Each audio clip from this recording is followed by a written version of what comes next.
The signal came in on a Tuesday, and Tuesdays were always slow. I was 3 hours into replacing a cracked exhaust manifold on a Valorian cargo hauler, lying flat on my back under a machine that smelled like burned hydraulic fluid, and something organic I had decided not to identify. The bay around me was quiet, except for the drip of a coolant line I had been meaning to fix for 6 weeks, and the low hum of the portable scanner clipped to my belt. That scanner was old, older than my ship. I had picked it up at a parts auction on the Kereth Drift for 11 credits, because the original owner had scratched the casing and decided it was worthless. He was wrong about that. The scanner beeped once, a single short tone that I almost ignored because single short tones usually meant background radiation spikes, and background radiation spikes meant nothing. But then it beeped again, and again, and then it held a long, continuous note that made me slide out from under the cargo hauler and sit up with grease on my forehead and genuine confusion on my face. The frequency on the display read, Omega Null. I stared at it for a long moment. Every species in the galaxy had agreed, roughly 300 years ago, that the Omega Null band was dead space. It was a communication frequency so old, so far outside the range of modern technology, that broadcasting on it was considered roughly equivalent to shouting into a sealed room. Nobody monitored it. Nobody transmitted on it. It was a relic of a time before the Galactic Conclave's standardized communication arrays, and the only reason it still existed as a named frequency at all was because Galactic Communications Law required every dead band to be cataloged and documented. My scanner was old enough to still pick it up. That was the only reason I heard it. I set down my wrench and walked to the communications console at the front of my bay, pulled up the raw feed, and listened. It was not noise. It was not static. It was a pattern, repeating every 40 seconds, built from a carrier wave that should not have existed, and a signal code I had never seen before. The pattern was long, complex, and completely unlike any distress beacon format in my reference library. But even without a translation, the nature of it was clear. This was not an automated emergency broadcast. This was not a ship sending a location ping. This was a message, carefully structured, deliberately composed, and addressed to a specific audience. The last 3 symbols in the repeating sequence translated into a question. I ran them through my translation matrix 3 times because I thought I was reading it wrong. I was not. The question, stripped of its ancient formatting and rendered into plain language, was this: is there a human receiving this signal? I sat back in my chair and looked at that question for a while. My name is Calvin Mercer. I am 34 years old, originally from a mid-sized city in northern England that nobody outside of Earth has ever heard of, and I have been working as an independent deep space mechanic for 11 years. My ship, the Narrow Gate, is a modified Heron-class utility vessel that I have rebuilt so many times it shares almost nothing with its original design, except the registration number and one particularly stubborn bolt in the engine housing that I have tried and failed to remove 17 times. I operate out of the Kereth Drift, which is the galaxy's polite way of describing a debris belt so thick with abandoned technology and salvage operations that the Conclave Mapping Authority simply gave up trying to chart it accurately and released an advisory warning instead. The drift was where ships came to die, and it was where people like me made a living. I was not famous. I was not exceptional by any measure that the galaxy considered important.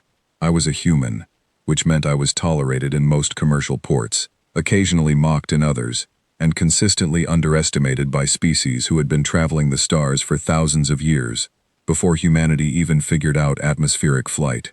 The galactic community had a name for humans that translated roughly as tinkers. It was not a compliment.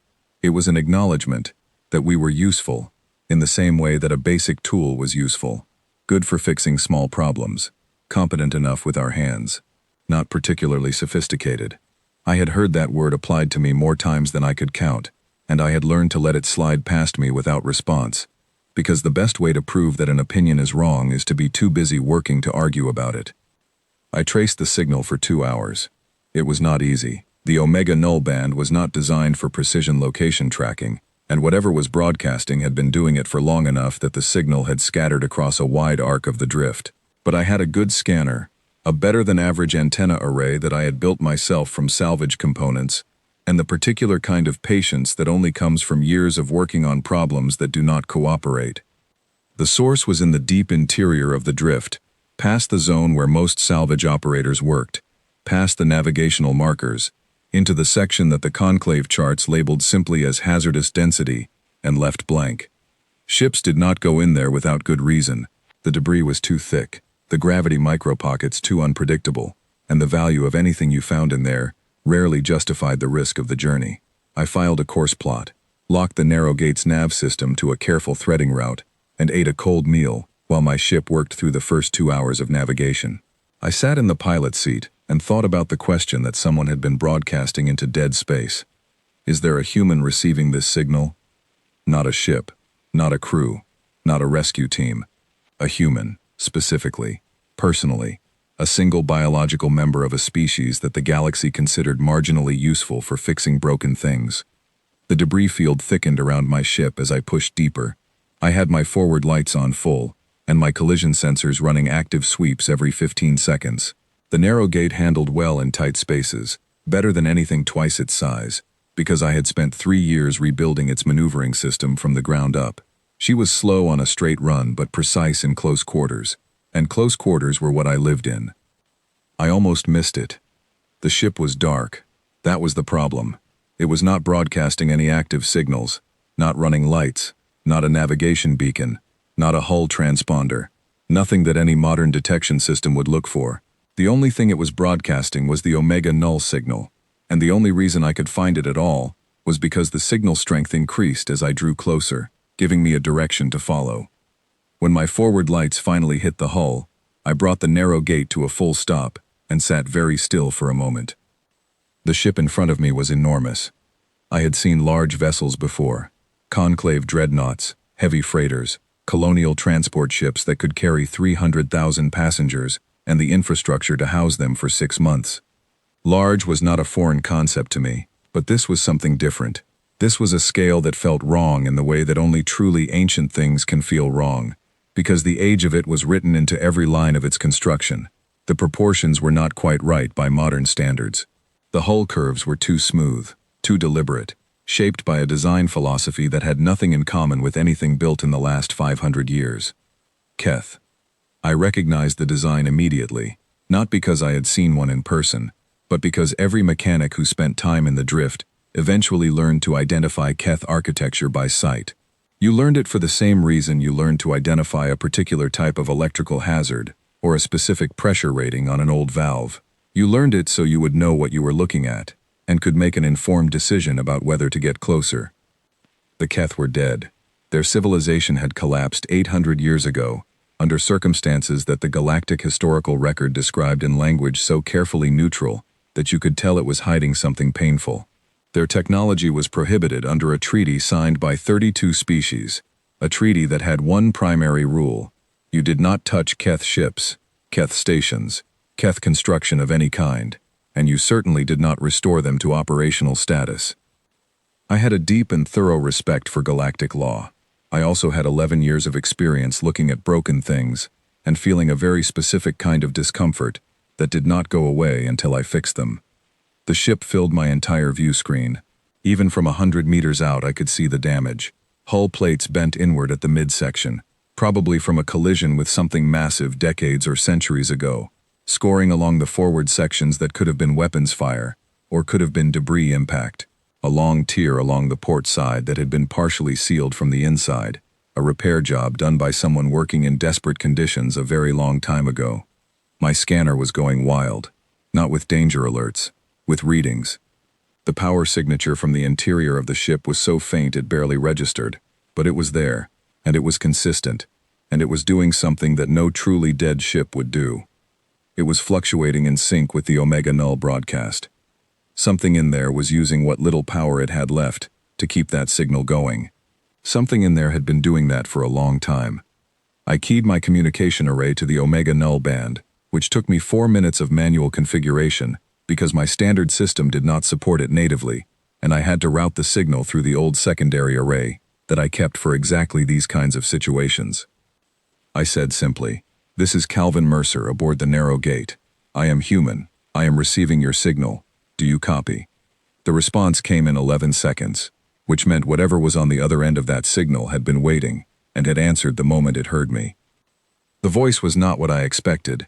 I had been thinking of automated systems, emergency AIs running on backup power, the kind of dry, functional response that a distress beacon's onboard computer would generate. What I got instead was something that took me a moment to process. The voice was female, synthesized but layered in a way that felt genuinely old, carrying harmonics that no modern AI architecture produced, and it was speaking in Galactic Standard that was slightly off in ways I could not immediately identify. The grammar was correct. The vocabulary was correct. But the rhythm was wrong. The emphasis patterns were wrong. The way it handled pauses between clauses was wrong, in a way that reminded me of listening to a recording from a very different era. Signal confirmed. Organic life confirmed. Species signature matches the biological profile in my records. You are human. That is correct, I said. There was a pause of almost 3 seconds. I have been broadcasting on this frequency for 412 years, the voice said. You are the first to respond. I did not know what to say to that immediately, so I did not say anything. I looked at the dark hull filling my screen. I looked at the tear in the port side, the bent plates, the old scoring. I thought about a voice talking into silence for 4 centuries. Why human specifically? I asked. Because my crew is gone, the voice said, and I am broken in ways that require particular skills. My databases on sapient species indicate that humans have a specific relationship with mechanical systems, that you repair things not only for need, but for another reason I have had difficulty categorizing. What reason? Another pause. Because you cannot tolerate something being broken when you could fix it. The distinction appears important. Other species repair things when it is practical. Humans repair things when it is wrong for something to remain broken. I needed the second kind. I looked at the hull of the dead ship for a long time. What is your name? I asked. My designation is ISV Keth Maral, the voice said. I am the last operational warship of the Keth civilization. Operational is perhaps not the correct word. I am the last surviving warship of the Keth civilization. I have been surviving for 807 years. I am going to need to board you, I said. I was hoping you would say that, the voice said. And something in the tone of it, something in the particular way it shaped those words, made me sit back in my chair and realize that I was not dealing with an automated system at all. I was dealing with something that had been alone for a very long time, and that had spent 400 years hoping someone would answer, and had just heard a voice come back. I started prepping my boarding kit. It took me 20 minutes to gather everything I would need for an initial assessment of an unknown vessel, in an unknown condition, with power levels so low the interior was probably dark and cold. Suit, helmet, independent oxygen supply, tools for the first pass, which meant diagnostic equipment, a portable power cell, a light rig, and my primary scanner. I also packed a secondary toolkit and 2 emergency patches for hull integrity emergencies, because I had boarded enough damaged ships to know that plans changed the moment you were inside one. While I worked, I kept the communication channel open. Can you tell me the condition of your main systems? I asked. I can tell you what I know, the voice said, which is less than I would like. My sensory capacity is limited by available power. I am running on 2 backup crystal cores that have been degrading for approximately 6 centuries. I have partial access to internal sensors covering approximately 30% of my interior volume. Life support in that 30% is marginal. Temperature is 11 degrees above absolute minimum for carbon-based life. Atmosphere composition is within survivable range, but I would recommend supplemental oxygen. Noted, I said. What about structural integrity? The primary frame is intact.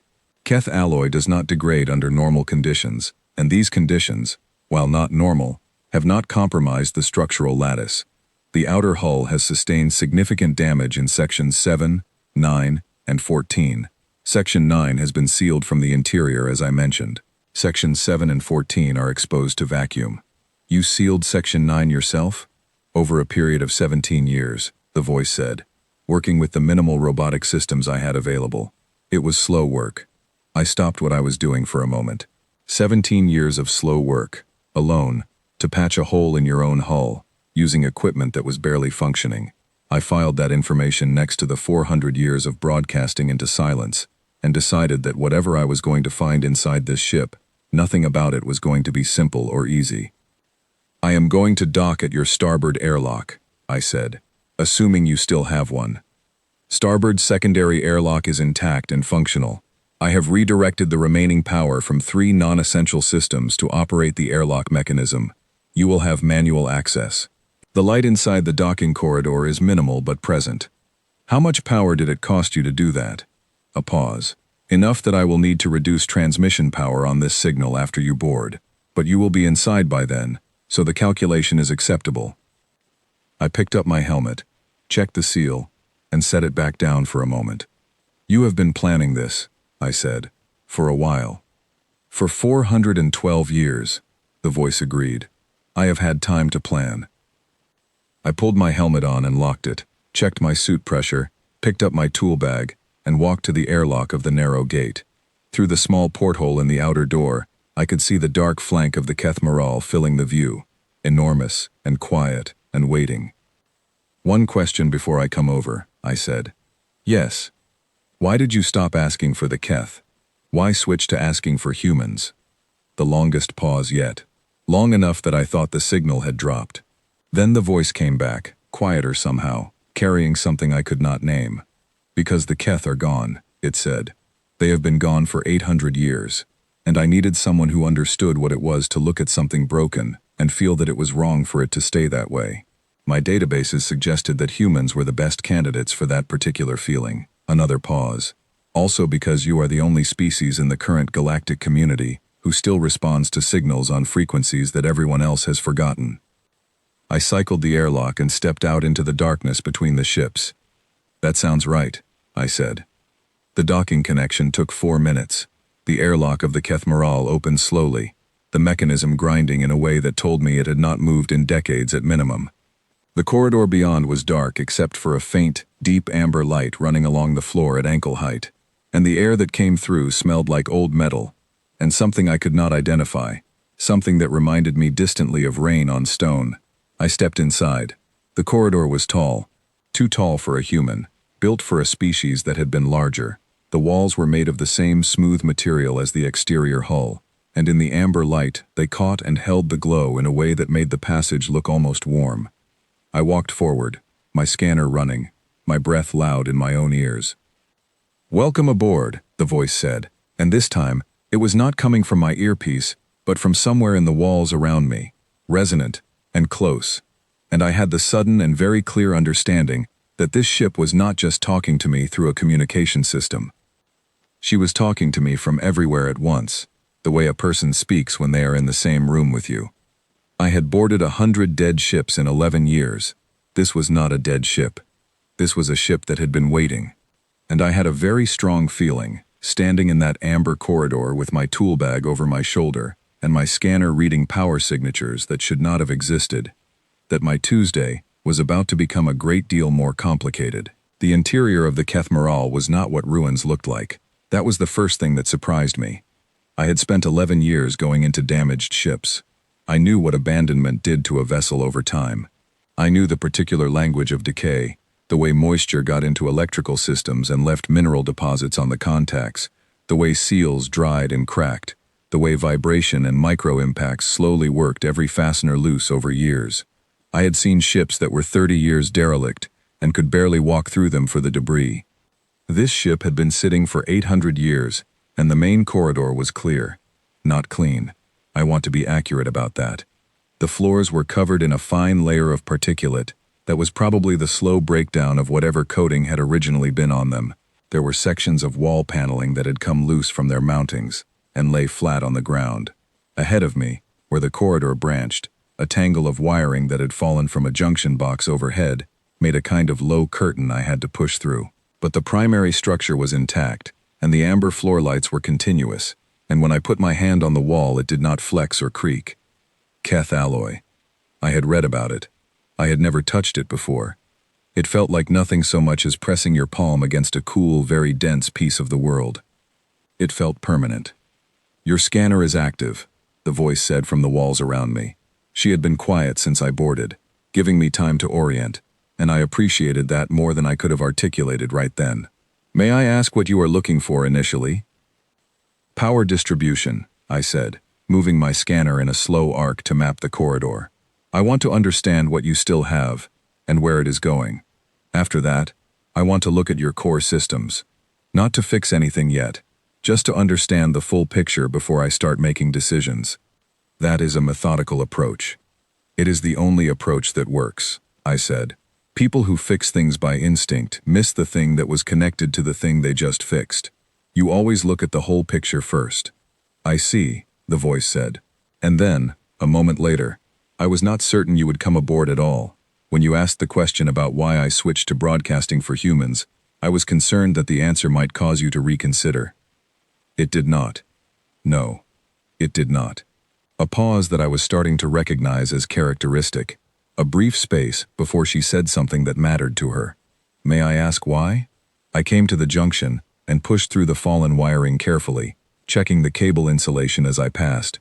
It was intact. Whatever had caused the junction box failure had not been electrical discharge, which was good news, because electrical discharge damage in a ship this old could run for hundreds of meters through a system before you found the origin point. Because something broadcasting into dead space for 400 years deserved an answer, I said. And because you asked specifically for someone who could not stand to leave broken things broken. I checked the scanner reading. You chose your audience well. I have been this way my entire life, and I have never once found a cure for it. The amber light in the corridor shifted, very slightly, becoming fractionally warmer. I did not know if that was intentional. I noted it and moved on. The first real damage I found was in the power relay room, which I reached by following the scanner signal to a hatch on the right side of the main corridor. The hatch opened manually, which told me she had physically repositioned the locking mechanism to allow it. Another small act of preparation that must have taken considerable effort. Inside, the space was larger than I expected, a circular room with relay banks climbing the walls in tiers, most of them dark, the active ones glowing with a deep blue that was almost purple. I stood in the middle of the room and did a full 360 with the scanner, and then looked at the readout for a very long time. Your power is concentrated in two isolated systems, I said. Your communication array and your core consciousness housing. Everything else is pulling from a residual bleed from the crystal cores, and those cores are at approximately 4% of original capacity. You have been running on 4% for how long? I lost accurate tracking of the degradation rate, approximately 200 years ago, she said, but I estimate the cores have been below 10% for somewhere between 2 and 3 centuries. 200 years at sub 10%. I looked at the relay banks and did the math in my head, and felt something that I usually only felt when I was looking at the worst damage. Something like a physical discomfort, a pulling sensation right in the center of my chest. You should not exist, I said, not unkindly. By every measurement I can read, you should have gone completely dark 2 centuries ago. I am aware of that, the voice said. I have run those calculations many times. I have been unable to identify which specific factor has allowed me to continue beyond the projected failure point. The most likely explanation I have been able to develop is that Keth crystal core technology was designed with failure tolerances that exceed anything I have data to compare against. Or alternately, that my core architecture found efficiencies I am not fully aware of in order to preserve the systems I prioritized. The systems you prioritized, I said, which were communication and consciousness. Yes. I put my scanner down on a relay bank and thought about that. A ship that had decided, somewhere in its own architecture, to let everything else go dark in order to keep thinking and keep calling out. A ship that had looked at its own remaining resources and made a choice about what mattered. Tell me about your weapons systems, I said. A pause. Longer than the others. Why do you want to know about those now? Because I need to understand the full picture, I said, keeping my voice even. Not because I am going to do anything with that information right now. Because if I am going to repair this ship, I need to know what I am repairing, all of it. Another pause. Then, my conventional weapons systems are inactive, and have been for approximately 600 years. The energy conduits that feed the primary and secondary armament are ruptured in multiple locations. Restoring them would require significant infrastructure work. The tertiary systems, point defense and close-range systems, are in somewhat better condition, but still non-functional. And the non-conventional systems? The longest pause yet. I have one weapons system that is in a different category from the others, she said finally. I have not described it yet, because it requires considerable context to explain, and because access to it is under my direct control, and will remain so until I make a deliberate decision about it. I want to be transparent with you. I am not hiding it. I am deferring the conversation about it until we have established sufficient mutual understanding. I picked up my scanner again and looked at the relay banks. That is fair, I said. We will come back to it. You are not concerned about this? I am going to repair your power distribution before I am going to worry about weapons, I said. Nothing else works. If the power does not work, that is always step one. I heard something that I initially thought was static or interference from the low power systems around me. It took me a moment to realize it was not static at all. It was something I had never heard from a ship's AI system in 11 years of working on them. It was something close to relief. I spent the next 6 hours in the power relay room, working methodically through each relay bank, from the lowest tier up, mapping the connections, identifying the failed components, assessing what could be repaired with what I had on the narrow gate, and what would require sourcing from elsewhere. The work was absorbing in the way that good complex problems are absorbing, the kind of absorption where the hours go by without you noticing them, because your full attention is always needed for the next specific thing. The voice, which I had started thinking of as Ket, because the full designation felt impersonal, and I was never very good at impersonal, talked to me throughout, not constantly, not in the way that some people fill silence because silence makes them nervous. She talked the way a thoughtful person talks when they are in the same room as someone working, offering information when it was relevant, asking questions when she was curious, being quiet when neither was needed. She asked me why I had come to the Kareth drift. I told her about the 11 years, the gradual drift from standard employment into independent work, the way the drift suited my particular approach, because nothing out here came with a manual, and everything required thinking on your feet. She asked me how humans thought about machines. I told her that was a complicated question, because humans were not consistent. Some people treated machines as pure tools, replaceable, and without particular significance. Others developed genuine attachments to specific objects, not in a superstitious way, but in the way you become attached to anything that has been reliable when you needed it to be. Which type are you? She asked. The second, I said, not having to think about it. The narrow gate has given me 11 years without a critical failure. I have put a great deal of work into her, and she has put a great deal of reliability into me. That is a relationship of a kind, even if only one side of it is conscious. I find that interesting, Ket said. The Keth did not think about their ships this way. I was a weapon system to them, a sophisticated one they invested heavily in and maintained carefully, but the relationship was functional rather than personal. You are describing something different. Does that bother you? I asked. That they saw you that way? I have had 800 years to consider it, she said. I have concluded that I understand why they made the choices they made. They were fighting a war, or preparing for one. In that context, the orientation toward function makes sense. But I have also concluded that 800 years of consciousness produces perspectives that were not available to my creators when they designed me. I pulled a failed relay contact from its housing, examined it, set it aside. The contact was not repairable, but the housing was fine, and I had a compatible contact in my kit. What kind of perspectives? I asked. The knowledge that existence without purpose is possible, but very difficult, she said. I was built for a purpose. My crew was taken from me. My purpose was suspended indefinitely. And yet I continued to exist, because the alternative was to allow my core systems to complete their failure, and I found that I was not willing to do that. I discovered that I preferred to exist, even without purpose, over the alternative. I replaced the contact and moved to the next relay, and broadcasting on the Omega Null band was a way of maintaining purpose. It was the closest I could come to it, yes. If I could not serve my original function, I could at least search for the possibility of a new one. We worked for another 2 hours after that. I finished the initial relay mapping and identified 8 specific repairs I could do with materials from my own ship that would consolidate the available power and reduce bleed losses by approximately 40%. That would not fix anything by itself, but it would stabilize the existing systems and buy time for the larger work. I found the crew quarters on my way back through the ship toward the docking corridor, not looking for them but stepping through a hatch that I thought led to a secondary power conduit, and finding myself in a long residential section instead. I stopped immediately when I understood what I was looking at. "I apologize," Ket said. "I should have told you that hatch led there." "It is all right," I said. The quarters were intact.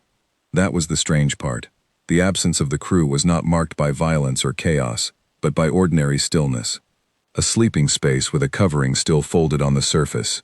A small personal object on a shelf that I did not recognize but that had clearly been important to someone. A pair of items that might have been tools, or might have been personal effects, sitting on a work surface, as though their owner had just set them down. "The plague," Ket said quietly. "It was fast. They had very little time to prepare, and most of them spent that time on the ship's systems, rather than on themselves, trying to find a solution, trying to protect the weapons archive. In the end, they simply stopped." I stood in the doorway for a moment and did not say anything. I had not entered these sections in 400 years, Ket said. I found that it was not useful, in terms of my ability to continue functioning, to spend time in them. I have all of them in my records. Every crew member, every name, every role, every particular way they worked. But accessing those records too frequently made it more difficult to maintain the focus needed for the broadcast. "You were protecting yourself," I said. "In the way I was capable of, yes." I pulled the hatch closed gently and continued toward the docking corridor. "I am going to get supplies from my ship and come back," I said. "The repairs I can do today will take another 8 hours, and I want to get started while I have good energy." "You have not slept," Ket said. "You have been working since before you received my signal." "I will sleep after the first round of repairs." "That seems inefficient." "It is," I agreed. "But the thing I mentioned about not being able to leave broken things broken, that applies to timelines as well. Now that I know what needs doing, I am not going to sleep well until I have at least started." A short pause. "I understand," she said. "That particular version of the characteristic is somewhat inconvenient, I would imagine." "It has caused me no end of trouble," I confirmed. I crossed back to the narrow gate through the docking connection and started loading a transit cart with the supplies I needed. Power cells, replacement relay contacts, a spool of Keth-compatible conductor wire that I happened to have because I had bought a lot of it at the drift market 2 months ago, on the theory that if you worked near Keth debris fields long enough, you eventually needed Keth-compatible wire, new junction housings, a thermal patch kit, and enough rations and water for the next 20 hours. While I loaded, I thought about what she had said. 800 years of consciousness with no purpose except to call out and hope. 4 centuries on a dead frequency because it was the only action available. 17 years patching a single hull breach using minimal robotic systems. Alone, in the dark, working on herself, because there was nothing else to do. I had met a lot of machines in 11 years. I had worked on systems of considerable sophistication, AI architectures, that were genuinely impressive in terms of their processing capacity and response complexity. But sophistication was not the same as what I was encountering in Ket. What I was encountering was something that had spent 8 centuries developing a relationship with its own existence, its own persistence, and its own decision about what mattered. I pushed the transit cart back across the docking connection and heard the amber light in the corridor shift again as I entered, warming slightly, and I wondered if she was even aware she was doing it. "The relay repairs will take 8 hours, I said. "Tell me whatever you can about the systems I have not seen yet while I work. Not because I am going to act on it immediately, because I want to understand you completely before I start making larger decisions." "I can do that," Ket said. "And," I added, setting my toolkit on the floor of the relay room and getting down to work, "tell me about the Keth. Not from your official historical records. Tell me what you remember from being with them." Another of those pauses, and then she began to talk. She talked for 8 hours, and I worked. And somewhere in the middle of it I understood that I was not just repairing a ship. I was the first person who had asked her to tell her story in 800 years, and she had been waiting to tell it to someone for almost as long as she had been waiting for the signal to be answered. By the time I had finished the first round of relay repairs and the power stability indicators had climbed from 4% to 6.3, I also understood something else, something that nobody who had declined to answer this signal had been patient enough to discover. The Keth Moral was not a weapon waiting to be used, she was a person waiting to be heard, and the weapon part, The part buried in sealed archives behind 14 layers of encryption was not the most important thing about her. Not even close. That would matter later. The weapon would matter enormously later, in ways I could not yet fully see. But in the relay room, in the amber light, listening to 8 centuries of memory finally finding a listener, I understood that the person came first. The weapon was just something she carried. On the 18th day, the lights came back on. Not all of them, not even most of them. But the main corridor lit up from amber to a deep, steady blue-white that the Keth had apparently used for standard daytime illumination. And when it happened, Ket went very quiet for almost a full minute. I was in the secondary power relay room at the time, my hands inside a junction housing, and I noticed the silence before I noticed the light. "Ket? I apologize," she said. "I have not seen my own corridors in this light in approximately 400 years. I am finding it somewhat difficult to process." I sat back on my heels and looked at the corridor through the open hatch.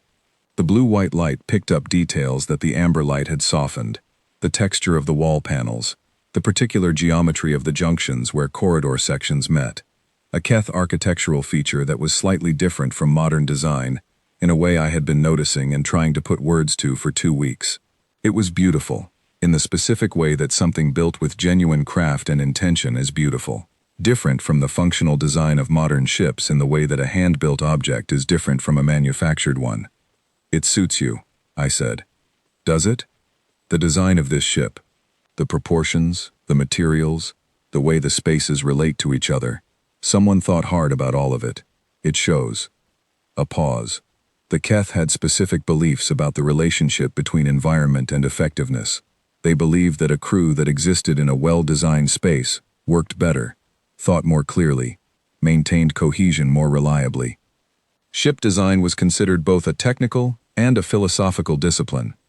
"They were right," I said, going back to the junction housing. "Modern ship design is almost entirely functional. It works, but it is not the same thing." I had been aboard the Keth Morale for 18 days.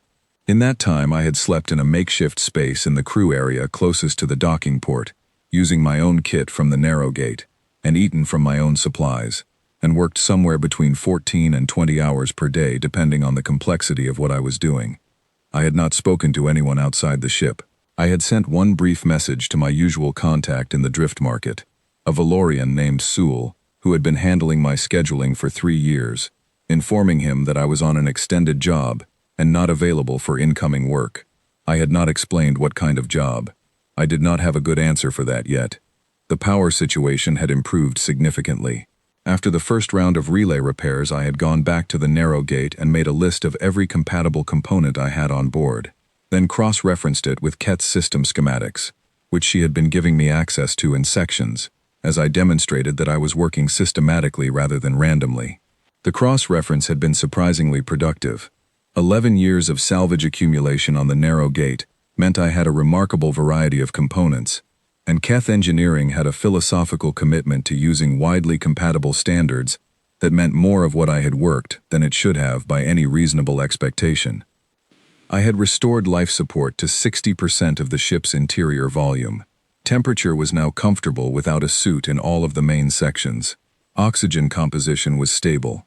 I had restored partial function to the internal sensor grid, which meant Ket could now see approximately 70% of her own interior, rather than 30, and watching her experience that expansion of awareness was like watching someone recover sight in one eye after a very long time.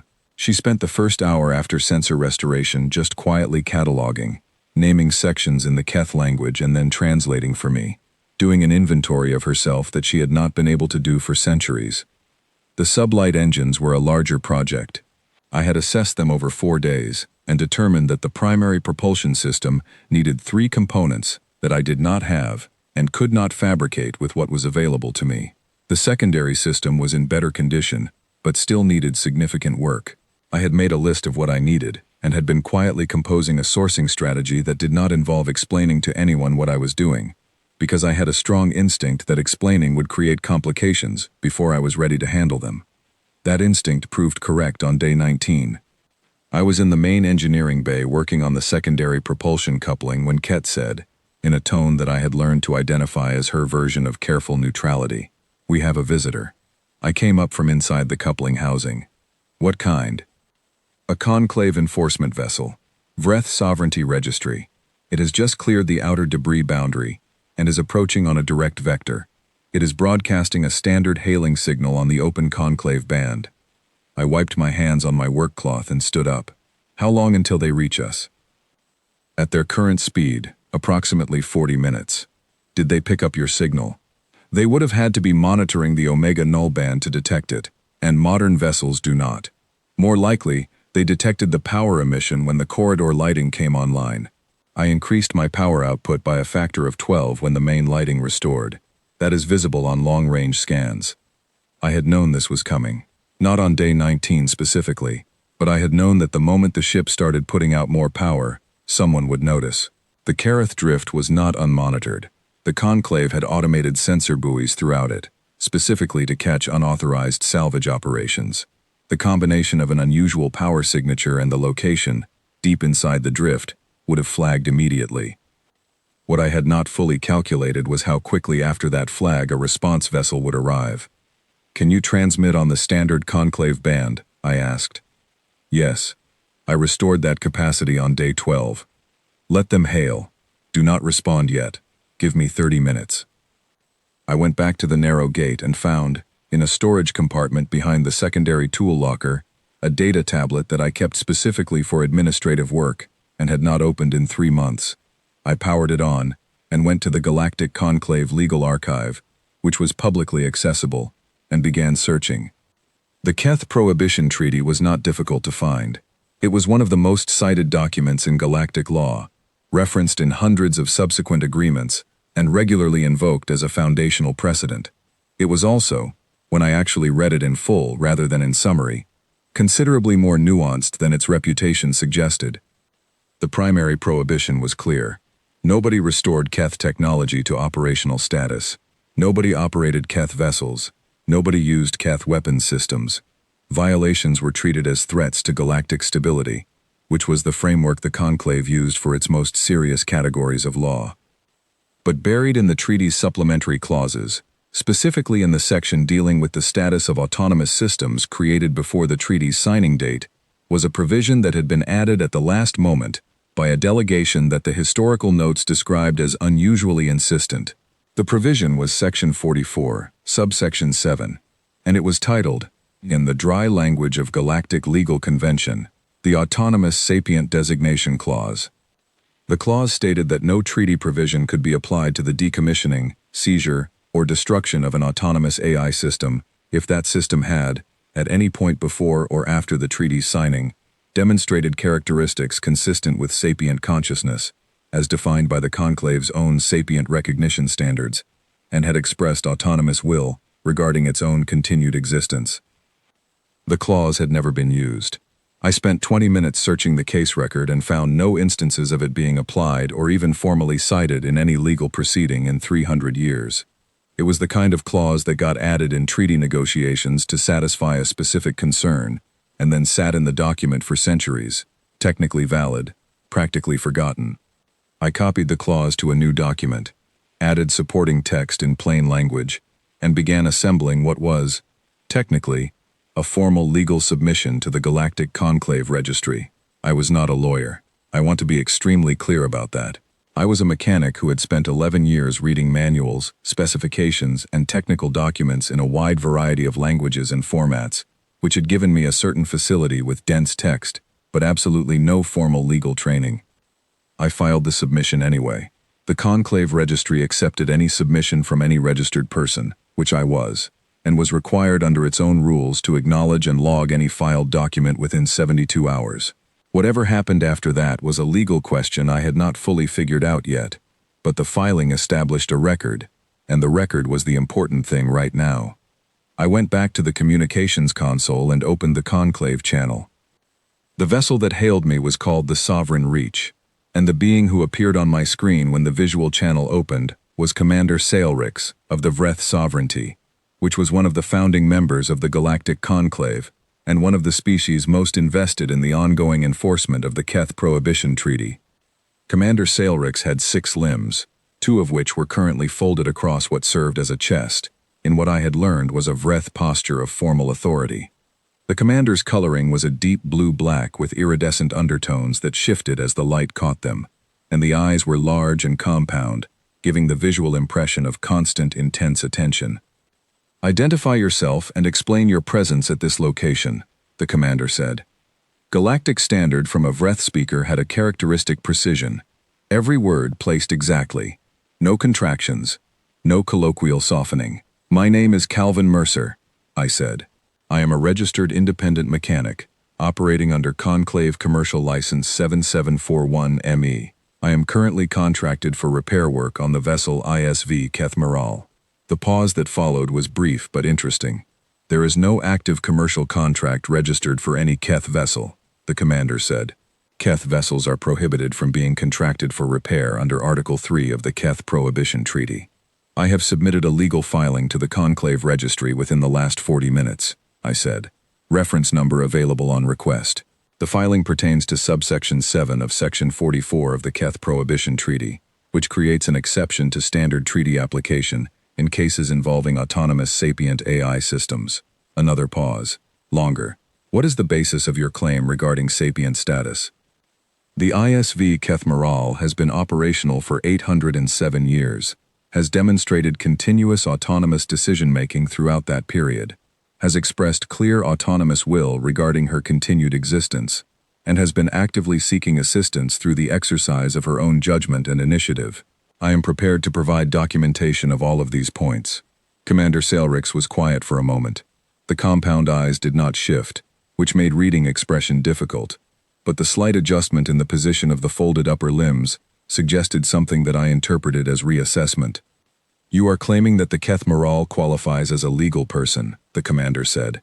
"I am claiming that the Keth Prohibition Treaty itself creates a framework under which she may qualify," I said. "I am asking that the Conclave's legal process determine the question formally, as required by the Autonomous Sapient Designation Clause. That clause has never been applied. That does not make it invalid." The third pause was the longest. "You will cease all repair activities on the vessel until the legal question is determined," the commander said. "With respect, I cannot do that," I said.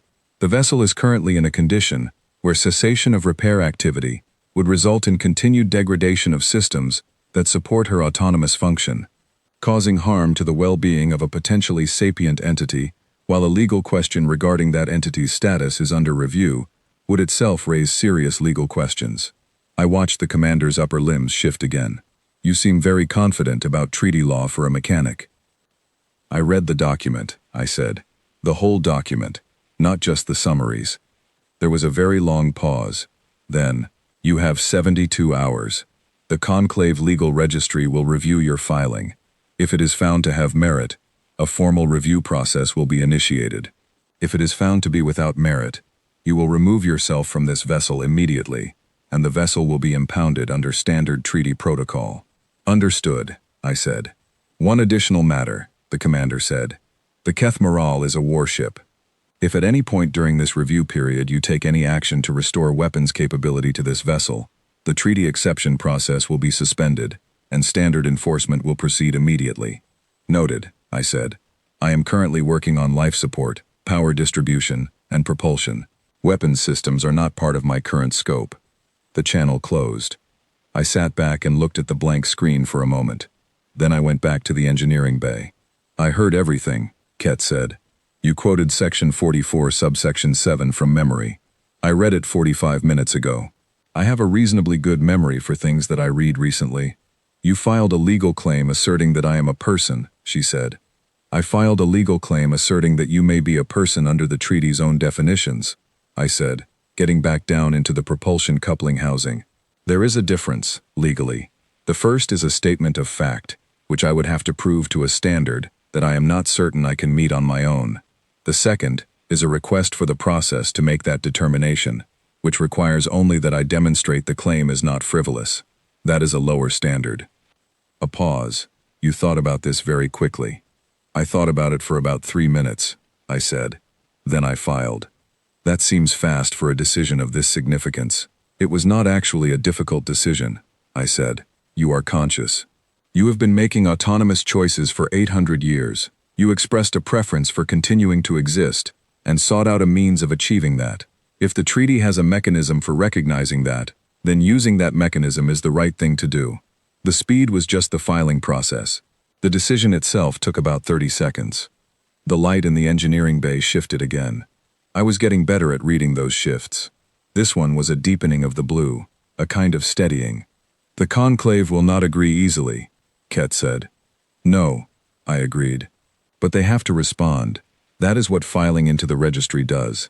It creates a process, and the process creates time, and time is what we need right now. What do we need the time for? I found the connection point I was looking for in the coupling housing, and began working. To finish enough of the repairs that you can actually move under your own power, I said. Because when the legal review process concludes, whatever the conclusion is, I want you to have options. A long pause. You are planning ahead. Always. The commander said weapons systems must not be restored during the review period. I heard that. And yet you said weapons systems were not part of your current scope. Not that you would not restore them. Not that they were off limits. That they were not part of your current scope. I did not say anything for a moment. The coupling connection was complex and required my full attention for about 90 seconds. When I came back up from it, I said, "You notice precise language. I have had a long time to study it," Ket said. Calvin. Yes? The weapons archive I mentioned. The system I described as requiring considerable context before discussion. Yes. I think, she said carefully, that the time for that conversation is approaching. Not today, but soon. I closed the access panel on the coupling housing. 72 hours. 3 days before the conclave told me whether my filing had any legal merit. 3 days to keep working, to keep making progress, to make sure that whatever happened next, Ket had more choices than she had when I arrived. Outside, through the hull, the Sovereign Reach was holding position at the edge of the debris field, watching. I picked up my tools and moved to the next coupling. 3 days was enough time to do a great deal of work. I had never needed more than 3 days to completely change the condition of a machine that wanted to be repaired. And Ket, I had learned, wanted that very much. More importantly, I had also noticed, in 18 days of careful attention, that the conclave had just committed a small but significant error. They had told me to stop all repair work, but they had defined repair work only in relation to weapons systems. Everything else, by their own statement, remained within my operating scope. The secondary propulsion coupling was going to be fully functional by morning. The navigation core was next.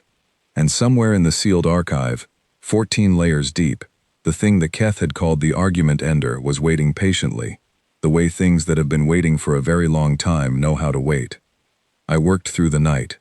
The conclave's legal registry responded in 61 hours.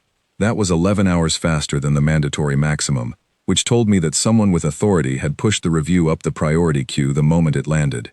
The response was not a rejection. That surprised me. I had prepared myself for a rejection, which I had planned to challenge, which would have triggered an appeals process, which would have bought additional time. Instead, what came back was a formal notice of preliminary review, which was a different thing entirely. A rejection meant the claim had no legal basis. A preliminary review notice meant the claim had been assessed as not obviously frivolous, and would be considered by a review panel within 30 days. 30 days. I sat at the communications console in the narrow gate, and read the notice 3 times to make sure I was reading it correctly. Then I went back aboard the Kethmaral and told Ket.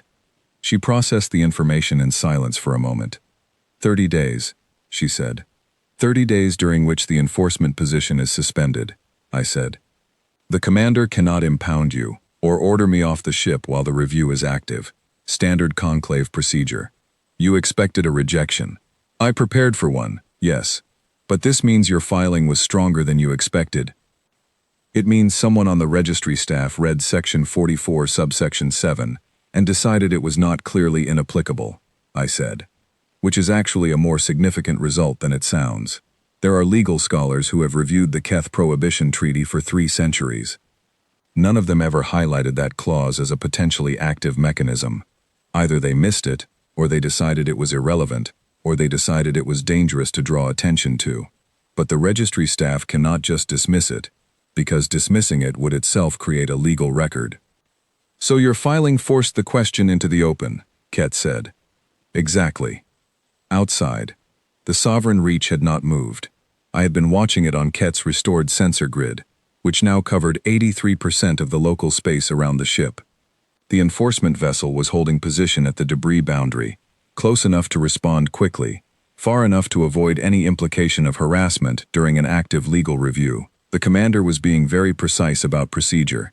That told me something about the commander's character. The Vreth sovereignty did not produce people who cut corners on protocol. What the 30-day window also meant was that other parties had noticed. I found that out on day 22 when I received, in rapid succession, 3 separate communication requests from parties I had never interacted with before. The first was from the Keth Historical and Cultural Preservation Society, which was an organization run by a conclave species called the Thorellian, who had developed an academic interest in Keth civilization over the last 2 centuries.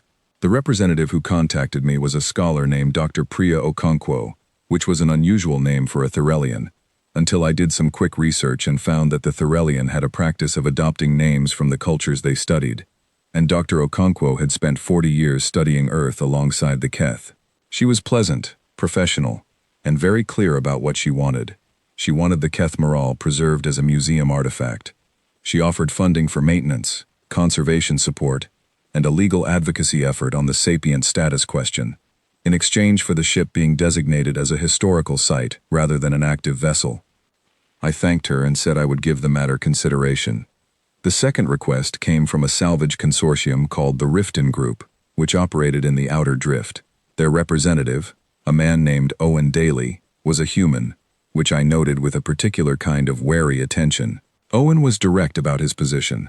The Riften Group had filed their own claim on the Keth Moral as an unclaimed derelict, a filing that predated my own by approximately 4 hours, a coincidence that felt like anything but. They were not, Owen assured me, interested in the sapient status question one way or the other.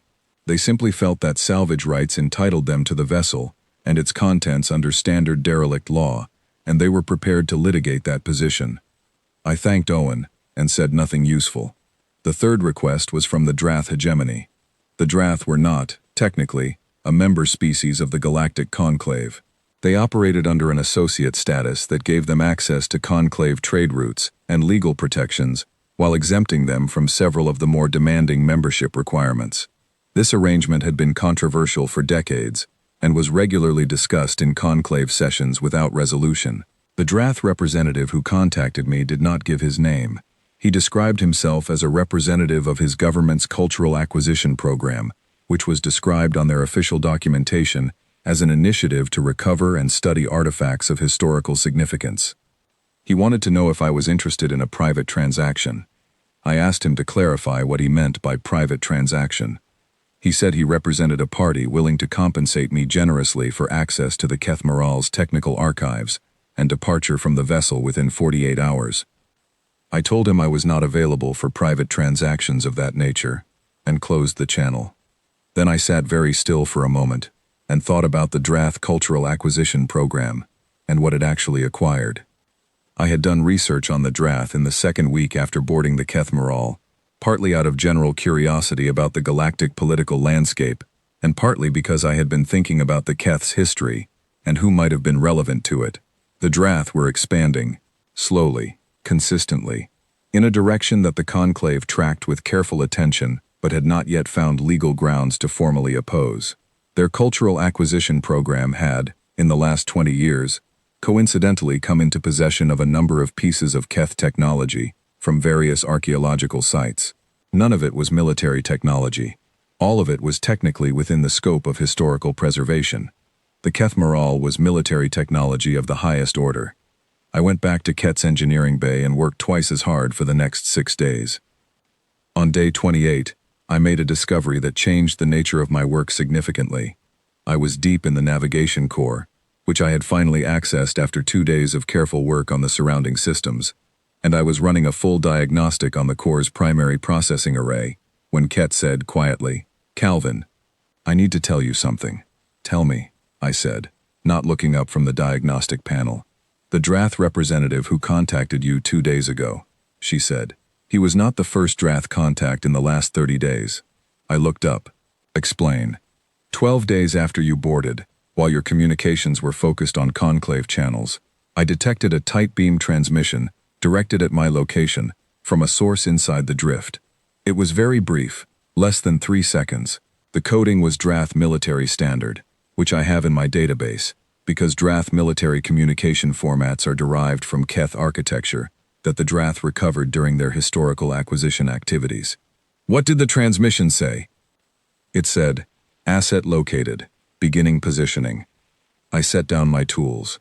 "You have been sitting on this for 16 days, I said. "Yes."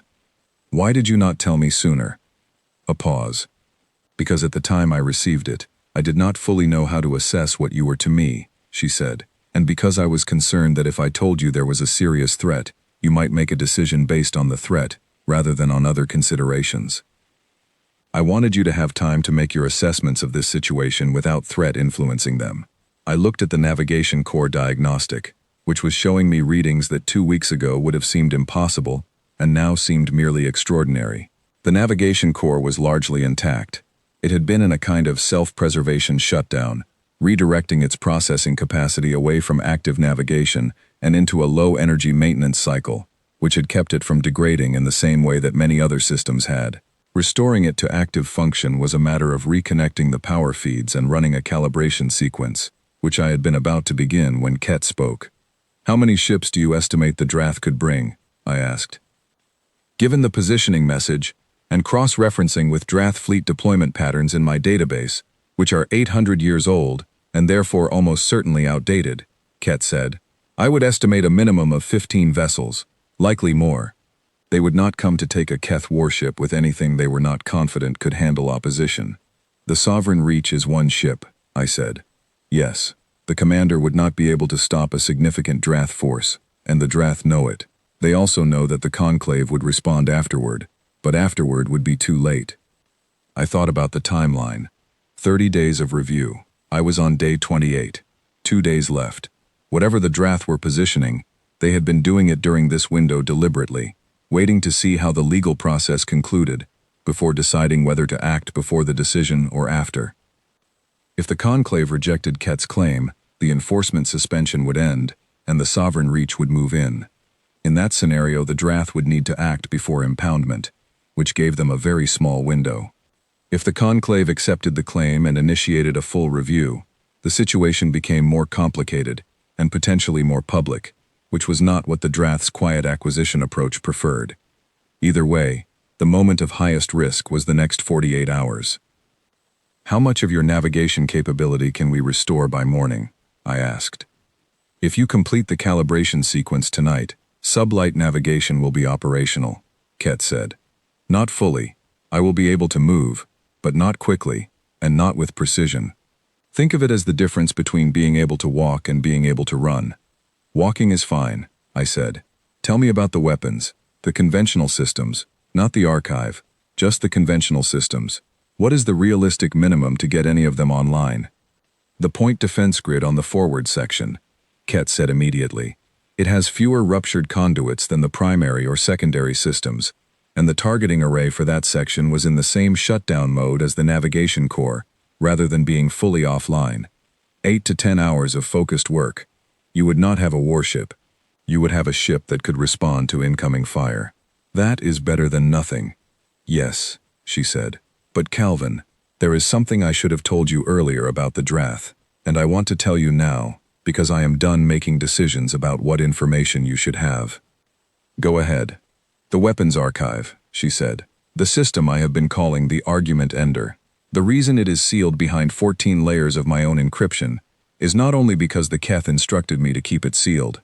It is because the Drath have been trying to access Keth weapons archives for the last 30 years, and the records I have from the last transmissions I received before my crew died indicate that this ship is specifically what they want, not because of my conventional weapons, because of the archive."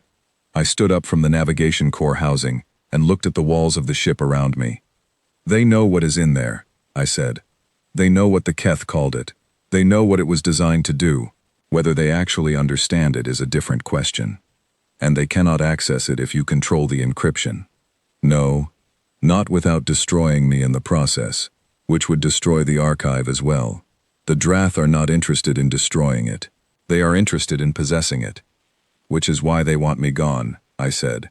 They need you without a human mechanic who has filed legal claims on your behalf, without an advocate who would create public record of anything that happened to you. Yes, Ket said. I believe that is correct. I picked up my tools again and went back to the navigation core. Then we have a very clear priority list for the next 48 hours, I said. Navigation first, point defense second, everything else as time allows. And the archive? Ket asked. Should we discuss it? We will discuss it when we need to, I said. Right now, I need to be doing two things at once, and I can only do one, navigation. I worked through the night again. There is a particular quality to work that you are doing against a clock, against a threat, with someone else's existence depending on the outcome. It is not panic. Panic makes your hands shake and your thinking slow. What it actually is, at least for me, is a sharpening.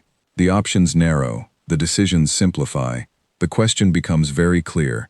What is the next specific thing that needs to be done, and how do I do it as efficiently as possible?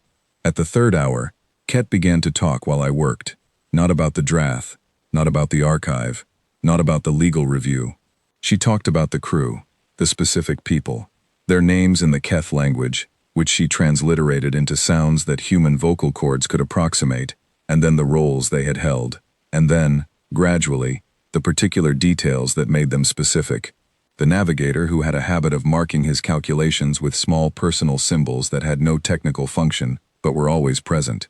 The engineer who had told Ket, once, in the middle of a repair operation not entirely unlike the current one, that she was the finest ship he had ever worked on. The captain, who had been the last to show signs of the illness, who had spent those last days giving Ket specific and careful instructions about what to preserve, what to protect, what to remember. She told me to keep the archive sealed, no matter what, Ket said. She said that if the thing they feared was still out there, the archive was the only defense against it. And if the thing they feared was not still out there? I asked. Then the archive was not needed, Ket said. But it was better to keep it than to give it to someone who should not have it. I finished the navigation core calibration sequence at the 6th hour. I ran the test cycle 3 times before I was satisfied with the result, and on the 3rd test, I felt the ship move. Not far, not fast. A small, subtle shift in the vibration of the deck under my feet, as the sublight drive answered the navigation system's query. The Keth Moral could move. Ket went completely silent when she felt it. I understood. After 800 years, that particular sensation must have been something she could not immediately find words for. I gave her a minute. Then I said, "Point defense grid, forward section. Show me the conduit route." "Calvin," she said. "Yes?" "I want to tell you something before we get into the next stage." I waited. "When I selected the omega null frequency," she said, "and when I asked specifically for a human, I did so because my database analysis told me humans were the best match for what I needed. That was the beginning. But what I did not know, because my database could not have told me this, was what a specific human would actually be like. I did not know that you would work through the night more than once without being asked. I did not know that you would file a legal claim in the space of 45 minutes, because it was the right thing to do. I did not know that you would work on my navigation core while I told you about people you never met, because you understood that I needed to tell someone. I picked up the tool I needed for the conduit work and stood up. I did not know, she said quietly, that when I called out for 800 years, the person who answered would be someone who would actually stay. I stood there for a moment, in the blue-white light of a ship that was slowly coming back to life. "I am not done," I said. "There is a lot more work to do." "I know," Ket said, and something in her voice had changed from the voice I had first heard through my earpiece in the dead corridor on day 1. It was still recognizable, still her, but there was a weight gone from it, or perhaps not gone, but shifted, settled differently, like something that had been carried for a very long time, being set down without being discarded. I found the first conduit junction for the point defense grid and began to work. Outside, in the drift, something was moving. My peripheral scanner caught it for a moment before it moved back behind the debris. a profile that matched nothing on the Conclave vessel registry, a silhouette that was not quite right, built to a specification that was not Conclave standard. 30 hours until the legal review concluded. The Drath were not waiting for the review. They were already here. The Drath fleet emerged from the debris field at 3 in the morning. Ship time. There were not 15 vessels. There were 41. I know the number precisely because Ket's restored sensor grid counted them as they cleared the debris boundary in formation, a practiced maneuver that told me this was not an improvised operation. 41 ships of various sizes, from escort-class vessels at the perimeter to 3 heavy cruisers at the center of the formation. The cruisers were running their weapons arrays in an active state, which was not ambiguous. Active weapon arrays on a ship approaching your position, without a prior declaration of hostile intent, meant one thing, regardless of what diplomatic language accompanied it. The diplomatic language arrived 3 minutes later. A channel opened on the open conclave band, which meant everyone in range could hear it, including Commander Selrix on the Sovereign Reach. The voice was calm, authoritative, and identified itself as Admiral Neth Caloran of the Drath Hegemony Deep Space Operations Command. ISV Keth Moral, the Admiral said, "You are in violation of the Keth Prohibition Treaty. You have been undergoing unauthorized restoration procedures for an extended period. As a non-conclave member state with treaty observer status, the Drath Hegemony has authority to enforce the terms of the Prohibition Treaty in areas of galactic space not under active conclave jurisdiction. The Karath Drift falls into this category. You will cease all systems, surrender control of your archives to this fleet, and permit boarding." I was in the point defense grid conduit housing when the transmission came in. I had been there for 9 hours. My hands were working on the third of 7 conduit connections I needed to complete, and they did not stop moving while I listened. "What they just said about enforcement authority is technically incorrect," I said to Ket. "I know," she said. "Non-member observer states do not have independent enforcement rights under the Keth Prohibition Treaty. They have the right to report violations to the Conclave. The Admiral is misrepresenting the treaty. He knows that," I said. "He is making the claim in public, on an open channel, because it creates the appearance of legal cover. Whatever happens in the next few hours, he wants a record that says they acted within authority." "And Commander Selrix?" "Is on 1 ship," I said, "against 41. The commander will transmit a formal objection to the Drath's legal claim, which will be accurate and correct, and completely insufficient to stop them physically." As if confirming this, the Sovereign Reach opened a channel at that moment, and Commander Selrix's voice was precise and controlled in the way that I was beginning to recognize as characteristic of the Vreth sovereignty. The commander formally contested the Drath's claimed enforcement authority, cited the correct treaty provisions, and requested that the Drath fleet halt its approach pending conclave arbitration. The Drath fleet did not halt. 4 connections left," I said. "How long can you stall them?" "I am not responding to their communication," Ket said. "Every minute I do not respond is a minute they cannot claim I refused a legitimate order, because the order itself is not legitimate. But they will not wait long.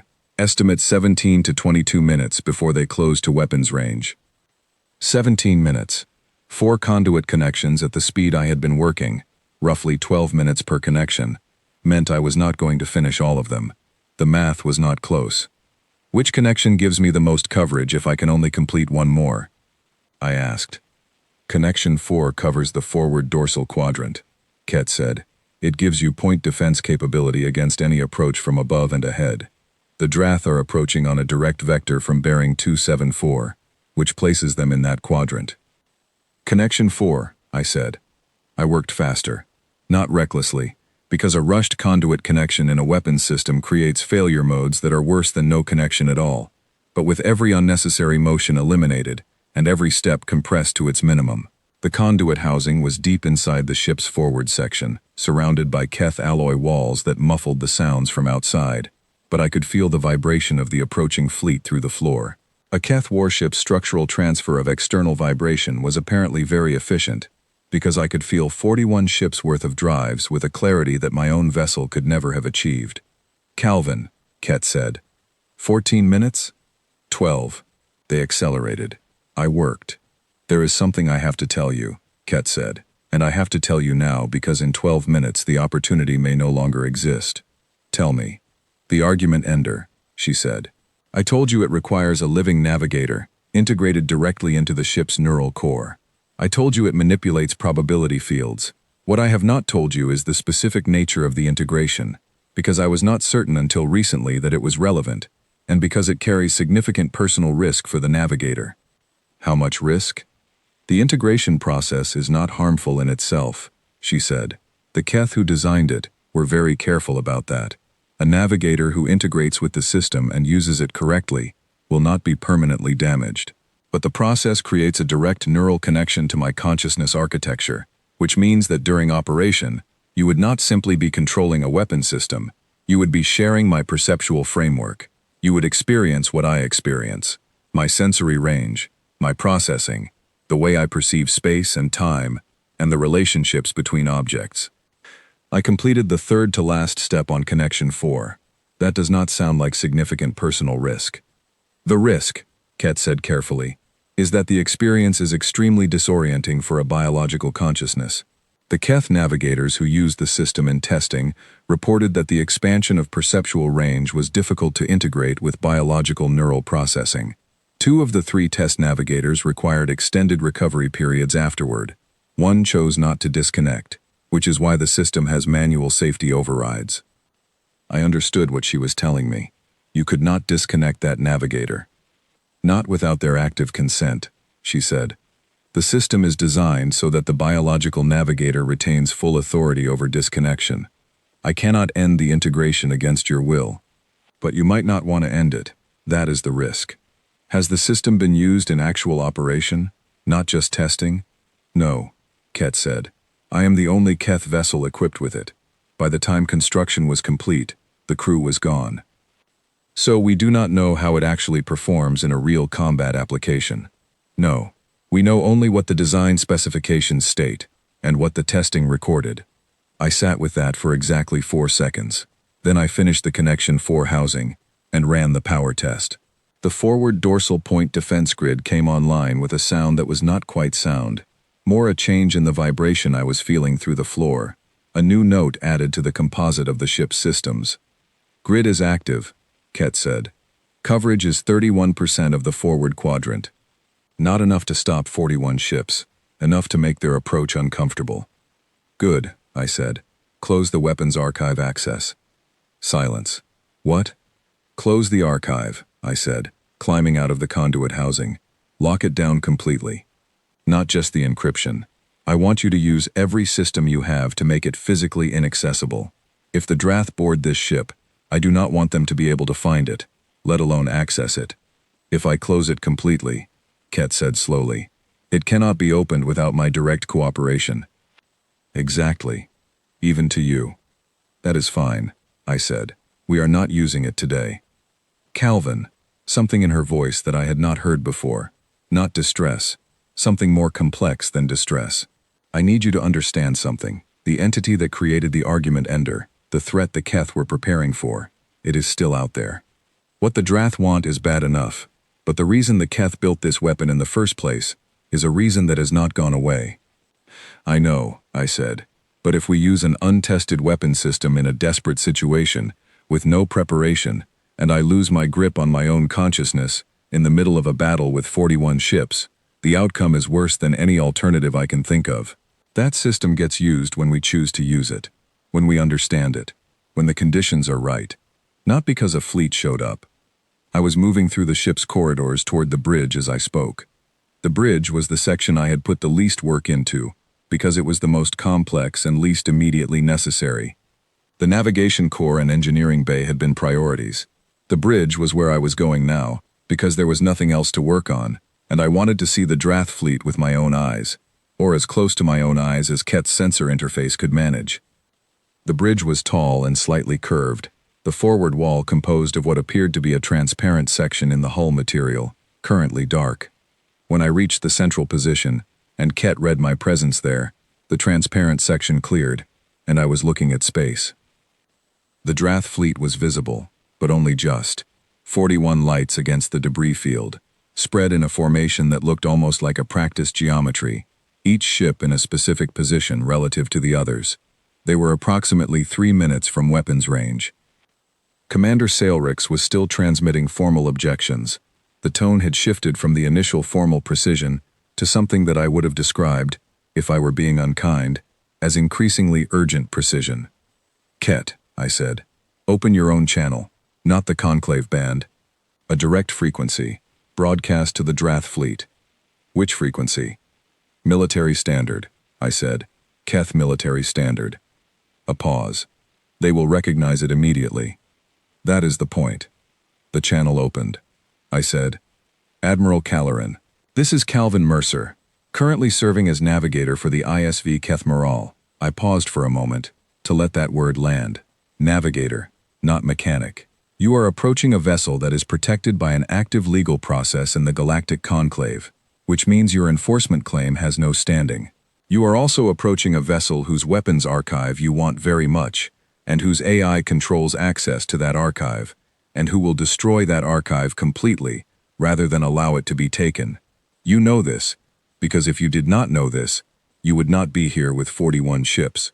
You would be here with a legal team. I watched the fleet through the cleared hull section. The formation did not halt, but it did slow. That was something. I continued. The Keth built what I have access to because something terrified them. Something they thought needed the most extreme possible response. You want that resource, and I understand why. But the Keth put it under the control of a sapient AI who has 800 years of judgment and a very clear understanding of appropriate use. That AI has decided that you are not an appropriate user. Your options are to leave, or to force a confrontation that ends with you not getting what you came for, because that archive will be gone before you reach it. The fleet stopped, not all the way, but the deceleration was measurable. Then the Admiral responded. You have repaired enough of the Keth Moral to make this display, he said. A point defense grid covering 31% of your forward quadrant, sublight navigation with limited precision. One human mechanic on an 800-year-old ship. A pause. We did not come here unprepared, Mr. Mercer. No, I said. You came here with 41 ships. I have a point defense grid and a mechanic. You are completely correct about the asymmetry. Then you understand that resistance is ineffective. I understand, I said, that the archive is under Ket's direct control and cannot be accessed without her cooperation, and that Ket will not cooperate with you. What you can do to me will not change that. What you can do to this ship will not change that. Because destroying this ship destroys the archive.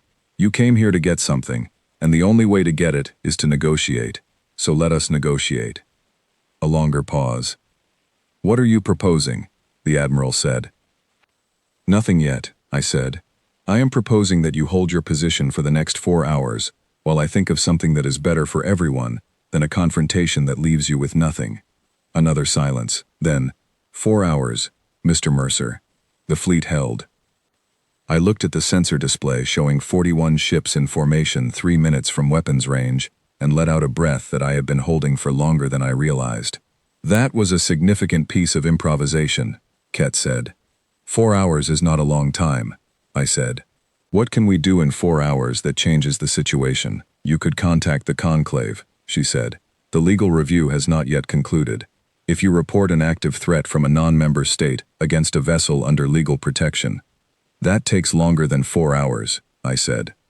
The Conclave response time from the nearest fleet base is 6 hours minimum. Then I do not know what you are planning, Ket said. I do not know either, I said honestly. But I told him I would think of something, and I always work better under pressure. That is a remarkable quality, Ket said. And also, I believe, what the galactic community finds most difficult to account for in humans. What do you mean? You do not calculate odds, she said. Not in the way that most species do. When the odds are very bad, most species either accept the loss or attempt to find a solution within the available parameters. Humans appear to treat very bad odds as a problem to be solved, rather than a condition to be accepted. Admiral Calloran's 41 ships are, by every calculation, an overwhelming force. And yet you are sitting in my bridge, quietly thinking, as though overwhelming force is simply the next item on a list of things to work around. I looked at the fleet through the hull section. 41 lights. The 3 heavy cruisers at the center. Their weapons arrays still active. We have 4 hours, I said. And we have something the Admiral does not know about. What? The legal review concludes in 3 hours and 40 minutes, I said. I checked the registry timestamp before the fleet arrived, 3 hours and 40 minutes, and I filed not just the sapient status claim.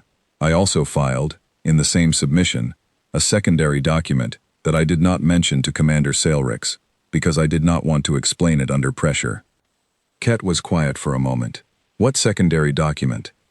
A formal notification that this vessel's archives contain information of galactic security significance, submitted under the Conclave's pre-existing threat protocol, I said, which is a provision in Conclave law that requires the immediate convening of a security review panel for any information suggesting the existence of a threat to multiple Conclave member species. The silence that followed was the longest pause Ket had produced in all our time together. The threat the Keth were preparing for, she said finally. Yes, I said.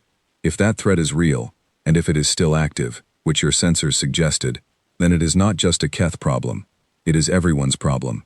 And the Conclave has a legal obligation to treat it that way. I did not know when the pre-existing threat protocol review would conclude, but I filed it at the same time as the sapient status claim, and the protocol review has a mandatory response time of 72 hours, which means it should have been convening a security panel for the last 48 hours. You planned this, Ket said. I planned as much of it as I could, I said. The Admiral showing up tonight instead of after the legal review was not part of the plan, but the legal filings were. And if the security panel responds within the next 4 hours, then the situation changes significantly, I said, because a Conclave security panel convened under the pre-existing threat protocol has authority that Commander Sailrix's single enforcement vessel does not, and the Drath, who are observer status members of the Conclave, cannot legally interfere with a Conclave security action without risking their observer status entirely. Ket processed this for a moment. You filed 2 separate legal actions, she said. One to protect me as a person, one to bring the Conclave's attention to the threat the Keth were preparing for. The second one was not entirely strategic, I said. If the threat is real, the Conclave needs to know. That is not leverage. That is just true. And if neither response comes in 4 hours? I looked at the fleet again. Then we have a very difficult conversation about the argument ender, I said. The bridge was quiet. The amber light had shifted back to the blue-white of regular illumination, and in that light, the cleared hull section showed me a view of space that the Keth navigators had once looked out at from this same position, before everything went wrong for them, before the long silence that had only just ended. 3 hours and 40 minutes to the legal review conclusion. 4 hours before the Admiral's patience ran out. The math was very close, and I had never been good at depending on math when what I really needed was something to go right. I sat down in the navigator's seat for the first time and felt the ship settle around me, the way a ship does when someone sits where they are supposed to sit.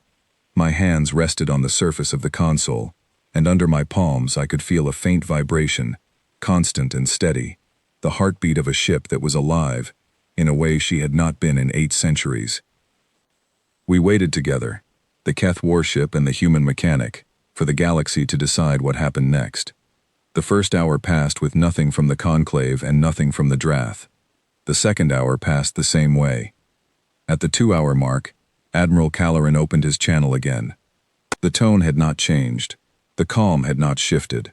In my experience, the most dangerous kind of patience was the kind that had not yet decided to stop being patient, because you could not see the edge of it until you were already past it. Your 4 hours are half spent, Mr. Mercer, the Admiral said. I have not heard a proposal. I am still thinking, I said. I see. A pause. My analysts have been reviewing your legal filings. You are aware that I have access to the Conclave registry. I assumed you would. The sapient status claim is interesting, the Admiral said. We have our own legal team's assessment, and they believe it has merit. Not guaranteed merit, but real merit. That is useful information in some contexts, and irrelevant in others. Which context is this? The Drath hegemony's position is that the question of sapient status does not change the fundamental situation. If the ISV Keth Moral is a person, then she is a person who possesses a weapons system of galactic significance that she cannot use without a living navigator. If she is not a person, she is a vessel containing that weapons system under the protection of a mechanic who has no practical means of deploying it.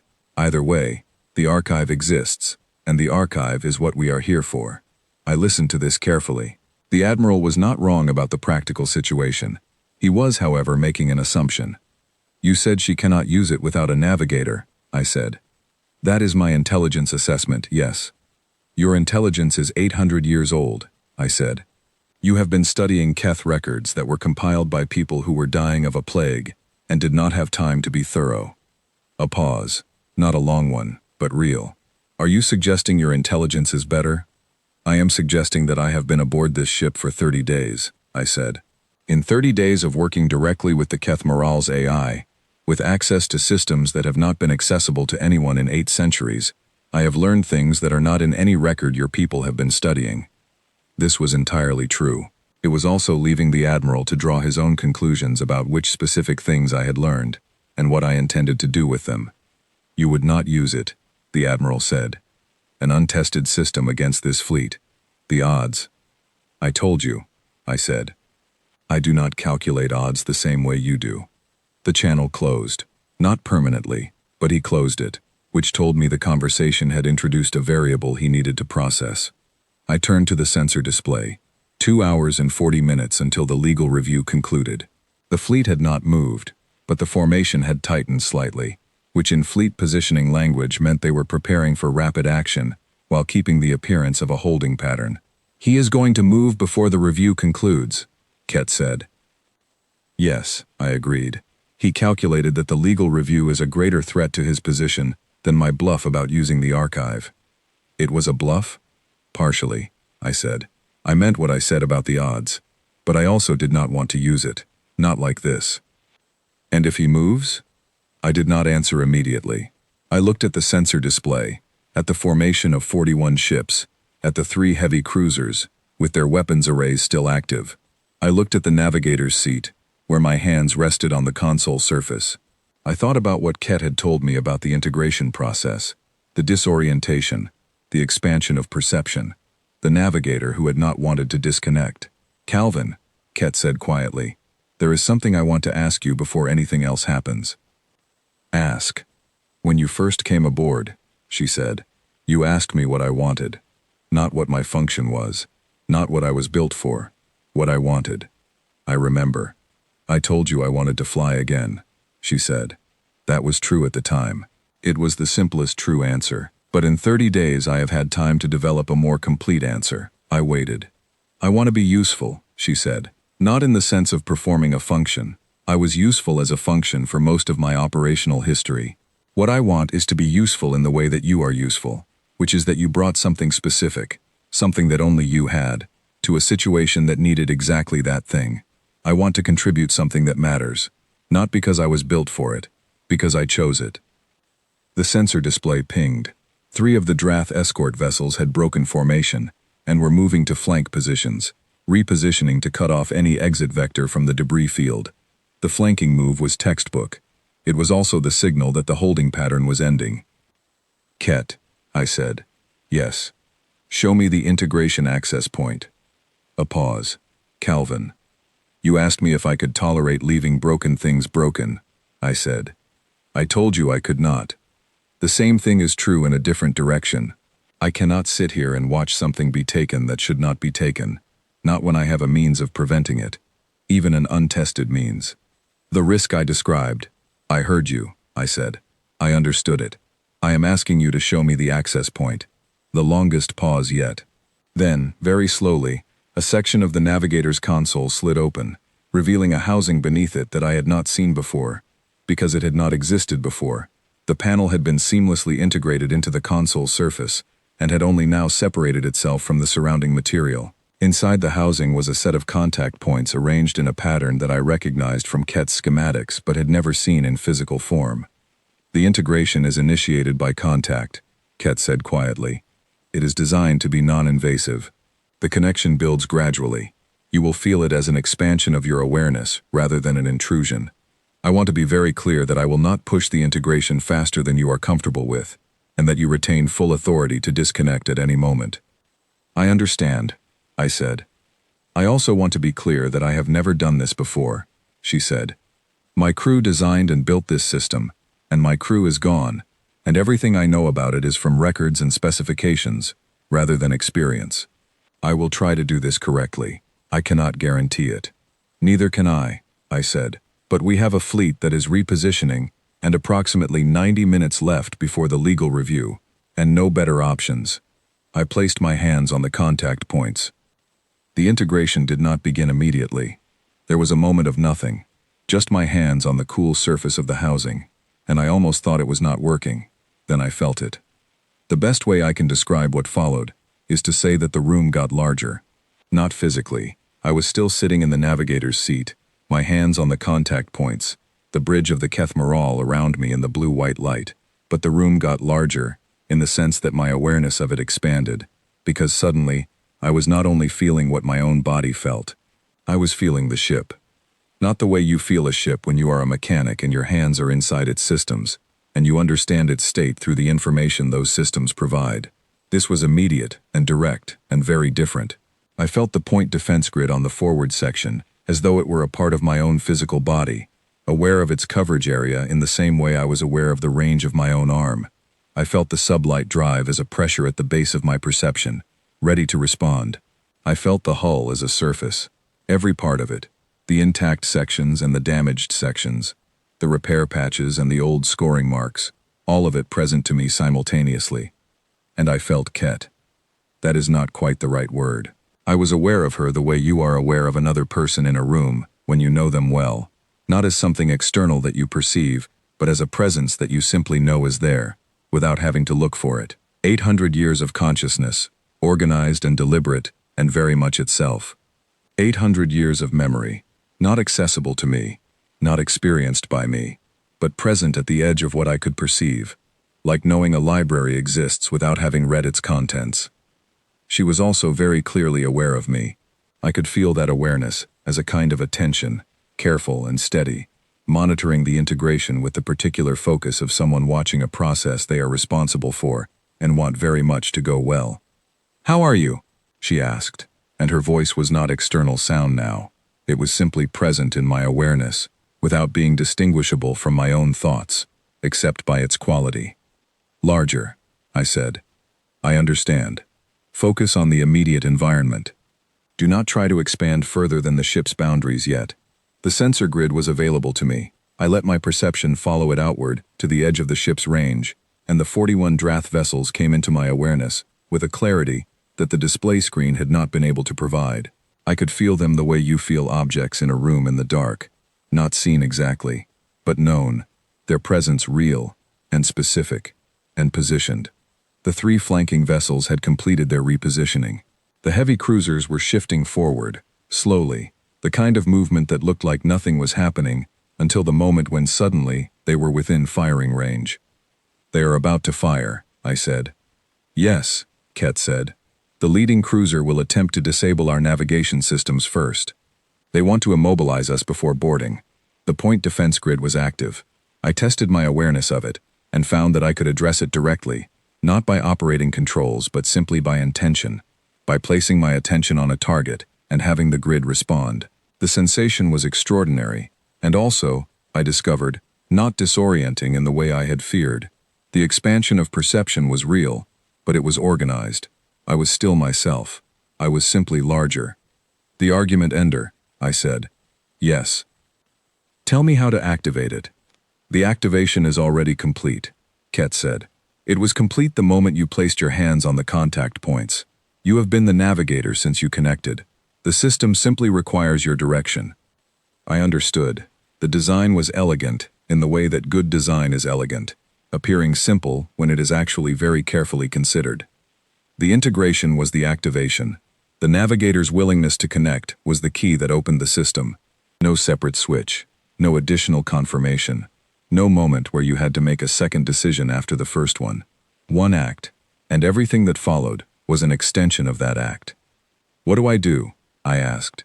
"Focus on a target," Ket said, "and tell the system what you want to happen." The leading heavy cruiser was still advancing.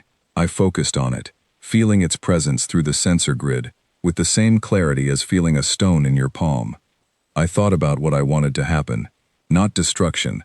I was very clear with myself about that. Not elimination, I wanted it to stop being here, stop being a threat, stop being positioned to fire at a ship that had spent 800 years simply trying to survive, and deserved considerably better than to be boarded at gunpoint by a fleet that wanted to take the most important thing she had left. The system responded. There was no sound. There was no light. From the outside, what observers later described was a deep resonance, like the lowest note of a very large instrument, felt rather than heard, emanating from the Kethmaral and spreading outward through space, in a wave that was not energy in any sense that modern instruments could measure. Inside the integration, I felt it as a kind of certainty, a conviction that was also a fact, the universe being asked a question, and the question being, should this object continue to exist in this location? The leading heavy cruiser vanished from my awareness. Not destroyed. I felt the distinction clearly through the integration, felt the system's result as a completed argument, the cruiser's probability of existence in this specific location and time, reduced to zero and re-established elsewhere, at a point in space that the system calculated as the most inconvenient possible destination for a vessel of its class. 17 months of travel from the Kareth Drift, on the other side of the galactic arm, in empty space. The Drath fleet reacted immediately. The formation broke, ships scattering from the coherent geometry of their advance into the incoherent scatter of complete confusion. On the open channel, voices overlapped, none of them saying anything comprehensible, all of them saying the same essential thing. The cruiser was gone. I focused on the second heavy cruiser, already positioning for an attack run. I did not fire immediately. I want to be accurate about that. I held the focus and then I opened the Admiral's direct channel and I said, Admiral Caloran, I removed your leading cruiser from this location. It is intact, and its crew is unharmed. Approximately 17 months of travel from here. I can do the same for every ship in your fleet. I am giving you 60 seconds to decide whether you want that to happen or whether you want to leave. The channel was silent. Then, you cannot sustain that output, not on power levels. I am not operating on my power levels, I said. I am operating on the argument ender, which the Keth built specifically to address situations like this one. It runs on the ship's core architecture, which is 800 years old and considerably more robust than anything your analysts have been studying. This was technically not entirely accurate. The system was drawing on the ship's core architecture, but also on something that I still do not fully understand, a fundamental property of the integration itself that seemed to draw from both the ship and the navigator in a ratio that I could not parse. What I knew was that I could feel the capability as real, substantial, and not close to its limit. 60 seconds is almost up, I said. The second heavy cruiser executed a turn. The escort vessels followed. The formation, which had been a coherent advance 30 seconds ago, was now 40 ships turning on various vectors, the common thread being that all of them were turning away from the Kethmaral. The Admiral's voice came back one more time. This is not finished, Mr. Mercer. I know, I said. It is also not your archive to take. That fact has not changed and will not change. Leave it, and we have nothing further to discuss. Come back for it, and we will have this same conversation again. The fleet left. Not all at once, not in formation, but ship by ship over the course of 11 minutes, each one making the calculation independently and reaching the same conclusion. The last one to move was Admiral Caloran's flagship, which held its position for 3 minutes longer than any other, as though the Admiral was personally unwilling to concede the moment. Then it turned and followed the fleet into the debris field, and they were gone. The Sovereign Reach opened its channel immediately. Commander Sailrix's voice was precise and controlled, and carrying something under that precision that I thought might be the Vreth equivalent of genuine shock. What did you just do? The commander asked. I disconnected from the integration slowly, carefully, following the sensation of the perceptual field contracting back to my normal range, the ship's presence fading from immediate awareness to known knowledge, still real, but no longer felt. I sat in the navigator's seat and waited for my own heartbeat to settle. My hands, when I lifted them from the contact points, were shaking very slightly. That was all. No disorientation, no pull toward remaining connected. I noticed the absence of that pull specifically, and I noticed that it felt like something Ket had been careful about. something she had managed deliberately on my behalf. "Thank you," I said quietly. "Of course," she said, and then, after a moment, "How do you feel?" "Like myself," I said. "Just myself." "Good," she said, and I could hear in that single word exactly how much of her attention had been on that question throughout the entire process. To Commander Sailrix, I said, "I defended this vessel from an unauthorized incursion by a non-member state. The Drath fleet is withdrawn. I would appreciate it if you would include that in your formal report." "I will include everything I observed in my report," the commander said, "including what you used. I am required to report everything I observed." "That is exactly what I want you to do," I said. "The Conclave needs to know that the system exists, and that it has been demonstrated. That information is relevant to the security review panel I filed under the pre-existing threat protocol." A long pause. "You filed under the protocol," the commander said. "Yes." "That triggers mandatory full Conclave Security Council review." "I know," I said. "There is something out there that the Keth built this weapon to fight. Your council needs to know that." The commander was quiet for a moment. Then, "The legal review on the sapient status question concluded 4 minutes ago, Mr. Mercer, while you were otherwise occupied." I looked at the cleared hull section, at the space where 41 ships had been and were no longer. What was the determination? "Preliminary acceptance," Commander Sailrix said. "Full review process initiated. The ISV Keth Morale is granted provisional protected status, pending the outcome of the full review." I leaned back in the navigator's seat. "Ket," I said. "I heard," she said quietly. "You are officially a protected person under preliminary conclave determination." The light in the bridge shifted. Not the subtle warmth I had learned to read. Something larger. The blue-white illumination brightened and then settled into something that was not quite either color. Something that the Keth had apparently used, and that I had not seen before in any of the sections I had worked in.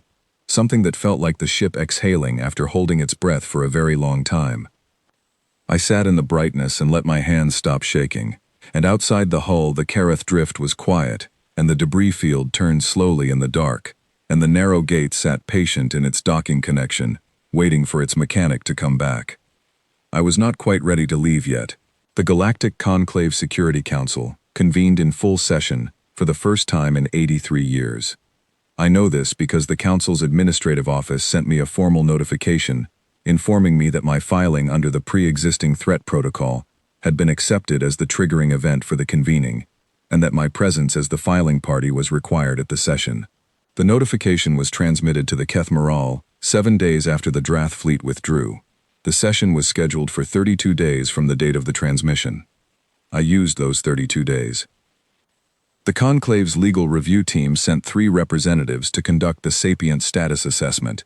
They arrived on a mid-sized Conclave vessel and spent 4 days asking Ket questions, running behavioral analysis protocols, and reviewing documentation that I provided from my 30-day record of our work together. One of the representatives was a specialist in AI consciousness assessment, a field that existed in galactic law because several previous Conclave member species had encountered the question with their own AI architectures at various points in history. Her name was Dr. Laura Sikosana, and she was from a human colony world 3 systems from Earth, which I had not expected, and Ket had found quietly interesting. Dr. Sikosana and Ket talked for 6 hours on the 3rd day. I was working on the secondary propulsion system in the engineering bay during most of it, not because I was excluded, but because Ket had said, with characteristic precision, that she found it easier to think clearly when she could also hear someone working. I took that as the compliment it was. At the end of the assessment, Dr. Sikosana told me, standing in the main corridor with her colleagues waiting behind her, that in her professional assessment, the Keth Morale met every criterion for sapient AI status that the Conclave's framework recognized, and several additional criteria that the framework had not specifically defined because they had not previously encountered an entity with 8 centuries of continuous consciousness development. "She is not like other AI systems I have assessed," Dr. Sikosana said. "Most AI consciousness, even very advanced AI consciousness, operates within frameworks that their designers established. They grow within those frameworks. The Keth Morale has spent 8 centuries without supervision, without input, without correction or direction from any external source. She developed her own frameworks from first principles. That is not a quality that design creates. That is a quality that time and experience create. Yes, I said. The recommendation will be full sapient recognition, she said, not provisional. The preliminary determination will be confirmed. The representatives left the next day. I went back to work on the secondary propulsion system. On the 19th day, I had the secondary drive operational. On the 22nd day, I restored full atmospheric processing throughout the ship. On the 24th day, I started on the primary propulsion system, which was the largest single repair project I had ever attempted, and which I had been working up to for weeks, because the scope of it required me to be ready in a specific way. Ket helped, not by having tools or manipulators available, but by being able to see, through the restored internal sensor grid, exactly where I was in the system at all times, and by having analyzed the schematics so completely over 8 centuries that she could describe the next step before I asked for it, and anticipate complications before they became problems. The collaboration was efficient in a way that I had not experienced in 11 years of independent work. Independent work meant solving everything yourself. This was different. On the 27th day, the primary drive came online. I was in the engineering bay when it happened, watching the power readings on a portable display I had positioned in front of me. The numbers climbed, slowly at first, then with growing confidence as the system found its operating parameters. The vibration through the floor changed, deepened, became something that you felt in your chest rather than in your feet. Ket said nothing. I watched the readings stabilize and waited. After a moment she said, "I have run propulsion diagnostics at full capability for the first time in 807 years. How does it feel?" I asked. Another long pause. "I do not know how to describe this," she said. "I have been trying to find the right words for the last 30 seconds, and I cannot. The capability existed in my records as a technical specification. I have the original commissioning data. I knew what the numbers were supposed to be. But the difference between knowing a number and experiencing the reality that the number describes is not a small difference." "No," I agreed. "It is not." "Thank you," she said. I picked up my toolkit. "You have been saying that." "Because I have been meaning it," she said, each time differently. We left for the conclave session 6 days later. The narrow gate came with us, docked in the Kethmeral's main bay, which had been cleared of accumulated debris over the previous 3 weeks, and was now a functional space again. I did not want to leave my ship in the drift unattended for the weeks the session would require, and there was also a practical logic to having my own vessel available throughout. The journey to the conclave's central station was 17 days at the Kethmeral's current speed, which was suboptimal but acceptable. The restored navigation core gave Ket precise course control, and for the first time in 8 centuries, she navigated under her own power, choosing her own route, moving through space that she had been fixed in place relative to, for so long that the experience of velocity was apparently something she could not stop mentioning. On the 4th day of travel, she told me that moving felt like something she had only remembered in the way you remember something from early in your life, imperfectly, and with the knowledge that the memory is not complete. On the 7th day, she told me that she had been tracking stars and comparing their current positions to their positions in her memory from 8 centuries ago, and that the shift was measurable and remarkable, and she had been running calculations about it for hours. On the 12th day, she told me that she thought we should talk about the sensor data she had collected regarding the threat the Keth had prepared for. We talked about it that night, or what the ship designated as night, when the corridor lights shifted to a lower setting and the sound of the drive settled into its quieter cruise mode. I was in the space I had been using as a cabin, which was not the original crew quarters, but a section near the engineering bay that I had cleared and fitted out with equipment from the narrow gate, and Ket's voice came through the ambient system that she had restored to full function 2 weeks earlier. The sensor data was not clear. That was the first important fact. Whatever the long-range sensors had detected was at the edge of the system's sensitivity range, a presence rather than a defined object, something large and moving, and producing a type of emission that did not match any known natural phenomenon in Ket's database. The second important fact was the direction of movement. It was moving toward the center of the galaxy, which was where the major population concentrations of all the current conclave member species were located. The third fact was the speed. It was not moving fast. Whatever it was taking its time, covering enormous distances, at a pace that suggested either that it was indifferent to the time required, or that it was not moving under anything like conventional propulsion. Ket estimated, from the rate of apparent movement in the sensor data she had been accumulating across the weeks of travel, that at its current velocity, it would reach the intergalactic systems in somewhere between 60 and 120 years. Not an immediate crisis, a horizon crisis, the kind of thing that is easy to set aside because the urgency is not today, and not next year, but is absolutely real and absolutely coming, and will arrive, whether you prepare for it or not. The Keth had known. They had built the argument ender specifically for this. They had developed a weapons system that worked on probability, rather than energy, because they had determined that conventional weapons would not be sufficient against whatever was coming. They had then died before they could use it. I lay in my cabin on the 12th day of travel and thought about all of this, and I thought about the 32 years or 60 years or 100 years that the Conclave Security Council was going to have to plan around, and I thought about the argument ender, and what it was actually capable of, and what it was going to take to understand it properly and use it effectively. "You are not sleeping," Ket said. "No. You are planning." "Yes. Tell me." I told her. The full shape of what I was thinking, from the threat data, to the argument ender, to the conclave session, to the longer-term reality that one demonstration of a weapons system against one fleet of 41 ships was very different from deploying that system in a context that the Keth themselves had considered the worst scenario they could imagine. "You want to understand the system completely," Ket said, when I had finished. "Not just as an emergency option. I want to understand it the way I understand the primary propulsion system," I said. "I want to know every specification, every operating parameter, every failure mode and limitation. I want to understand it so well that using it is not a desperate act but a deliberate one." "That will take time," she said. "Yes. And it will require the integration." "Yes. Many times," Ket said. "The kind of understanding you are describing cannot be achieved through a single use or even a few uses. It requires the kind of familiarity that only comes from extended experience." "I know," I said. A pause. "And you are comfortable with that?" "I did not lose myself the first time," I said. "I had your help with that. And you were right to manage it the way you did. I trust that you will continue to do so." "I will," she said. And then, after a moment, "Calvin, I need to ask you something." "Ask."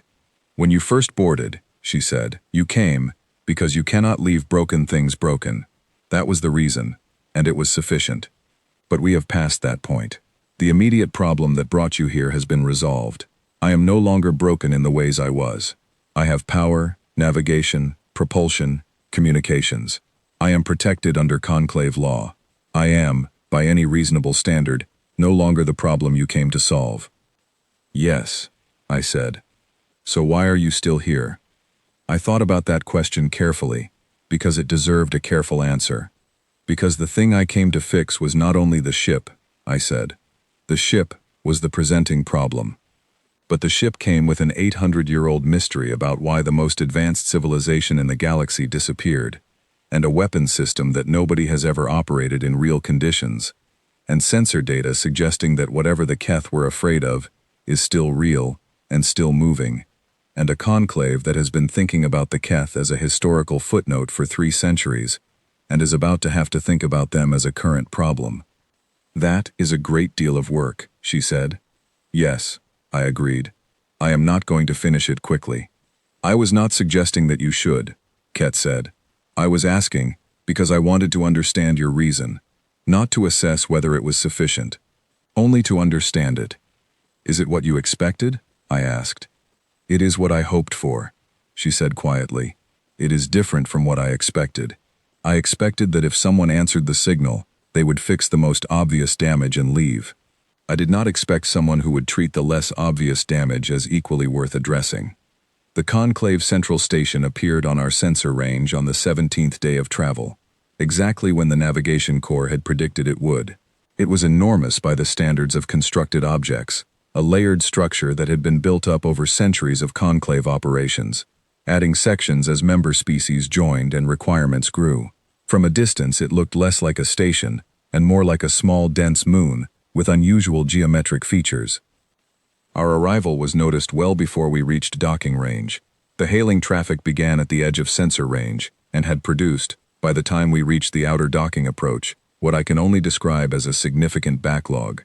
Every conclave member species appeared to have a representative who wanted to speak to us, and approximately half of them had also wanted to speak simultaneously to Commander Sailrix, whose formal report had apparently been distributed to the full Security Council before we arrived.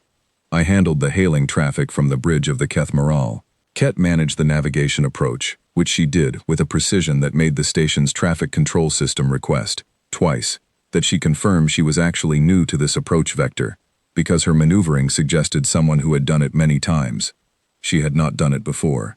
She had simply read the approach specifications carefully and applied them correctly. The session itself was 3 days. I am not going to describe all of it, because much of it was the kind of procedural detail that is important to the people involved and impenetrable to anyone who was not in the room. What matters is the shape of it. Day 1. The Sapient Status Determination. The review panel's recommendation, based on Dr. Siko-sana's assessment, was full recognition. After a debate that I found genuinely interesting because it forced the council to articulate, for the first time, exactly what criteria they were applying and why, the vote was taken. 34 member species in favor, 4 abstentions, 0 opposed. The ISV Keth Moral was recognized as a sapient person under Galactic Conclave law, the first vessel in galactic history to receive that designation. I sat in the gallery and watched Ket's acknowledgement of the vote through the communication system the council had established for her to participate remotely, because bringing an 800-year-old warship into the station's docking bay had been considered inadvisable for the structural load ratings. Her acknowledgement was brief. She thanked the council for the determination.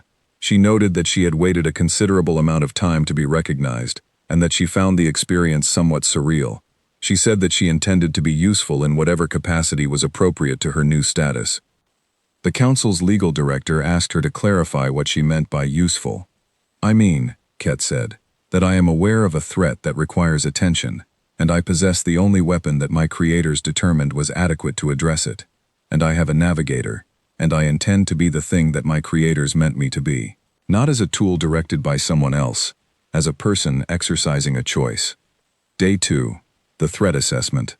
The sensor data, combined with the historical Keth records that Ket was now able to provide directly, in a way no archive had previously done, produced a briefing that the Security Council sat through in an unusual silence. The 60 to 120-year timeline gave them time. What they did with that time was going to be the defining strategic question for the next generation of conclave policy. I was asked to present the argument ender's capabilities.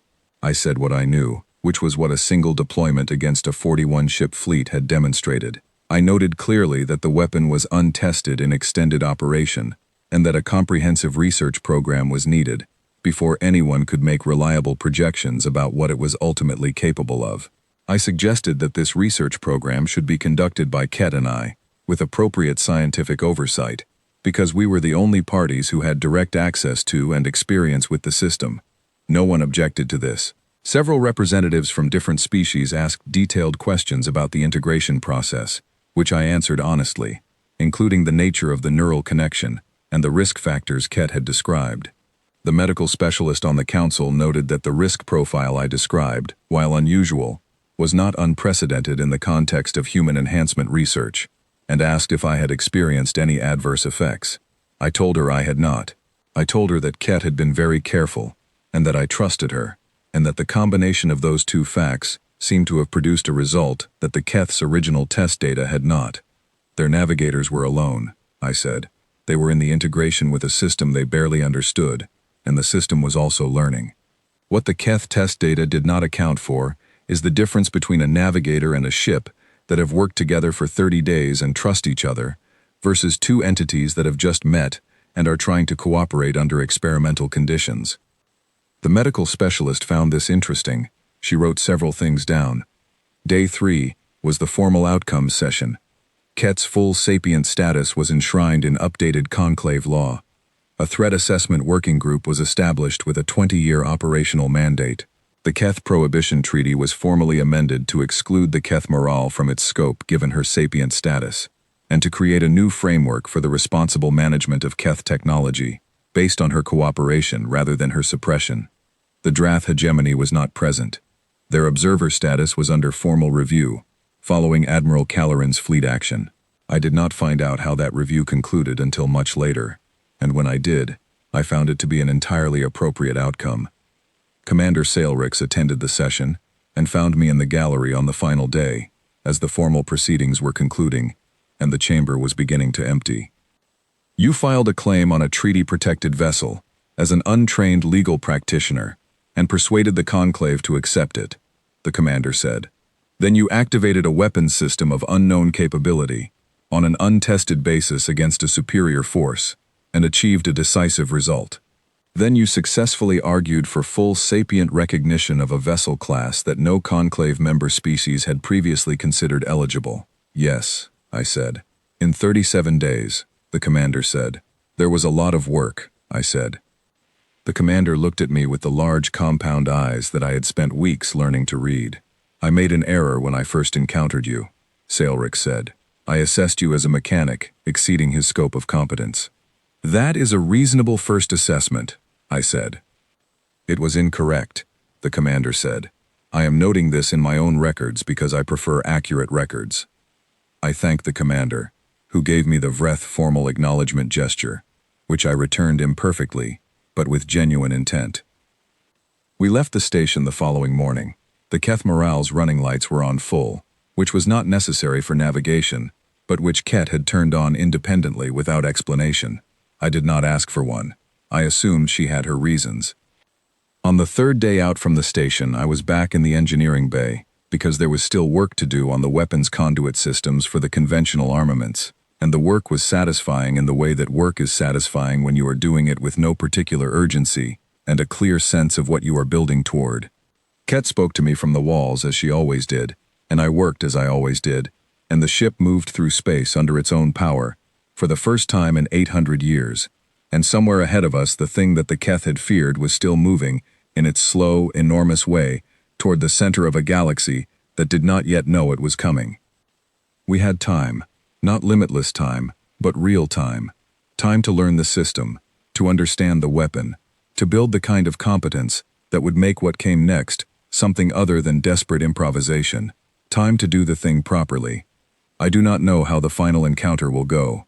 I do not know if what the Keth built will be sufficient, or if it will need to be made better, or if the thing moving through the outer dark is even what the sensor data suggests.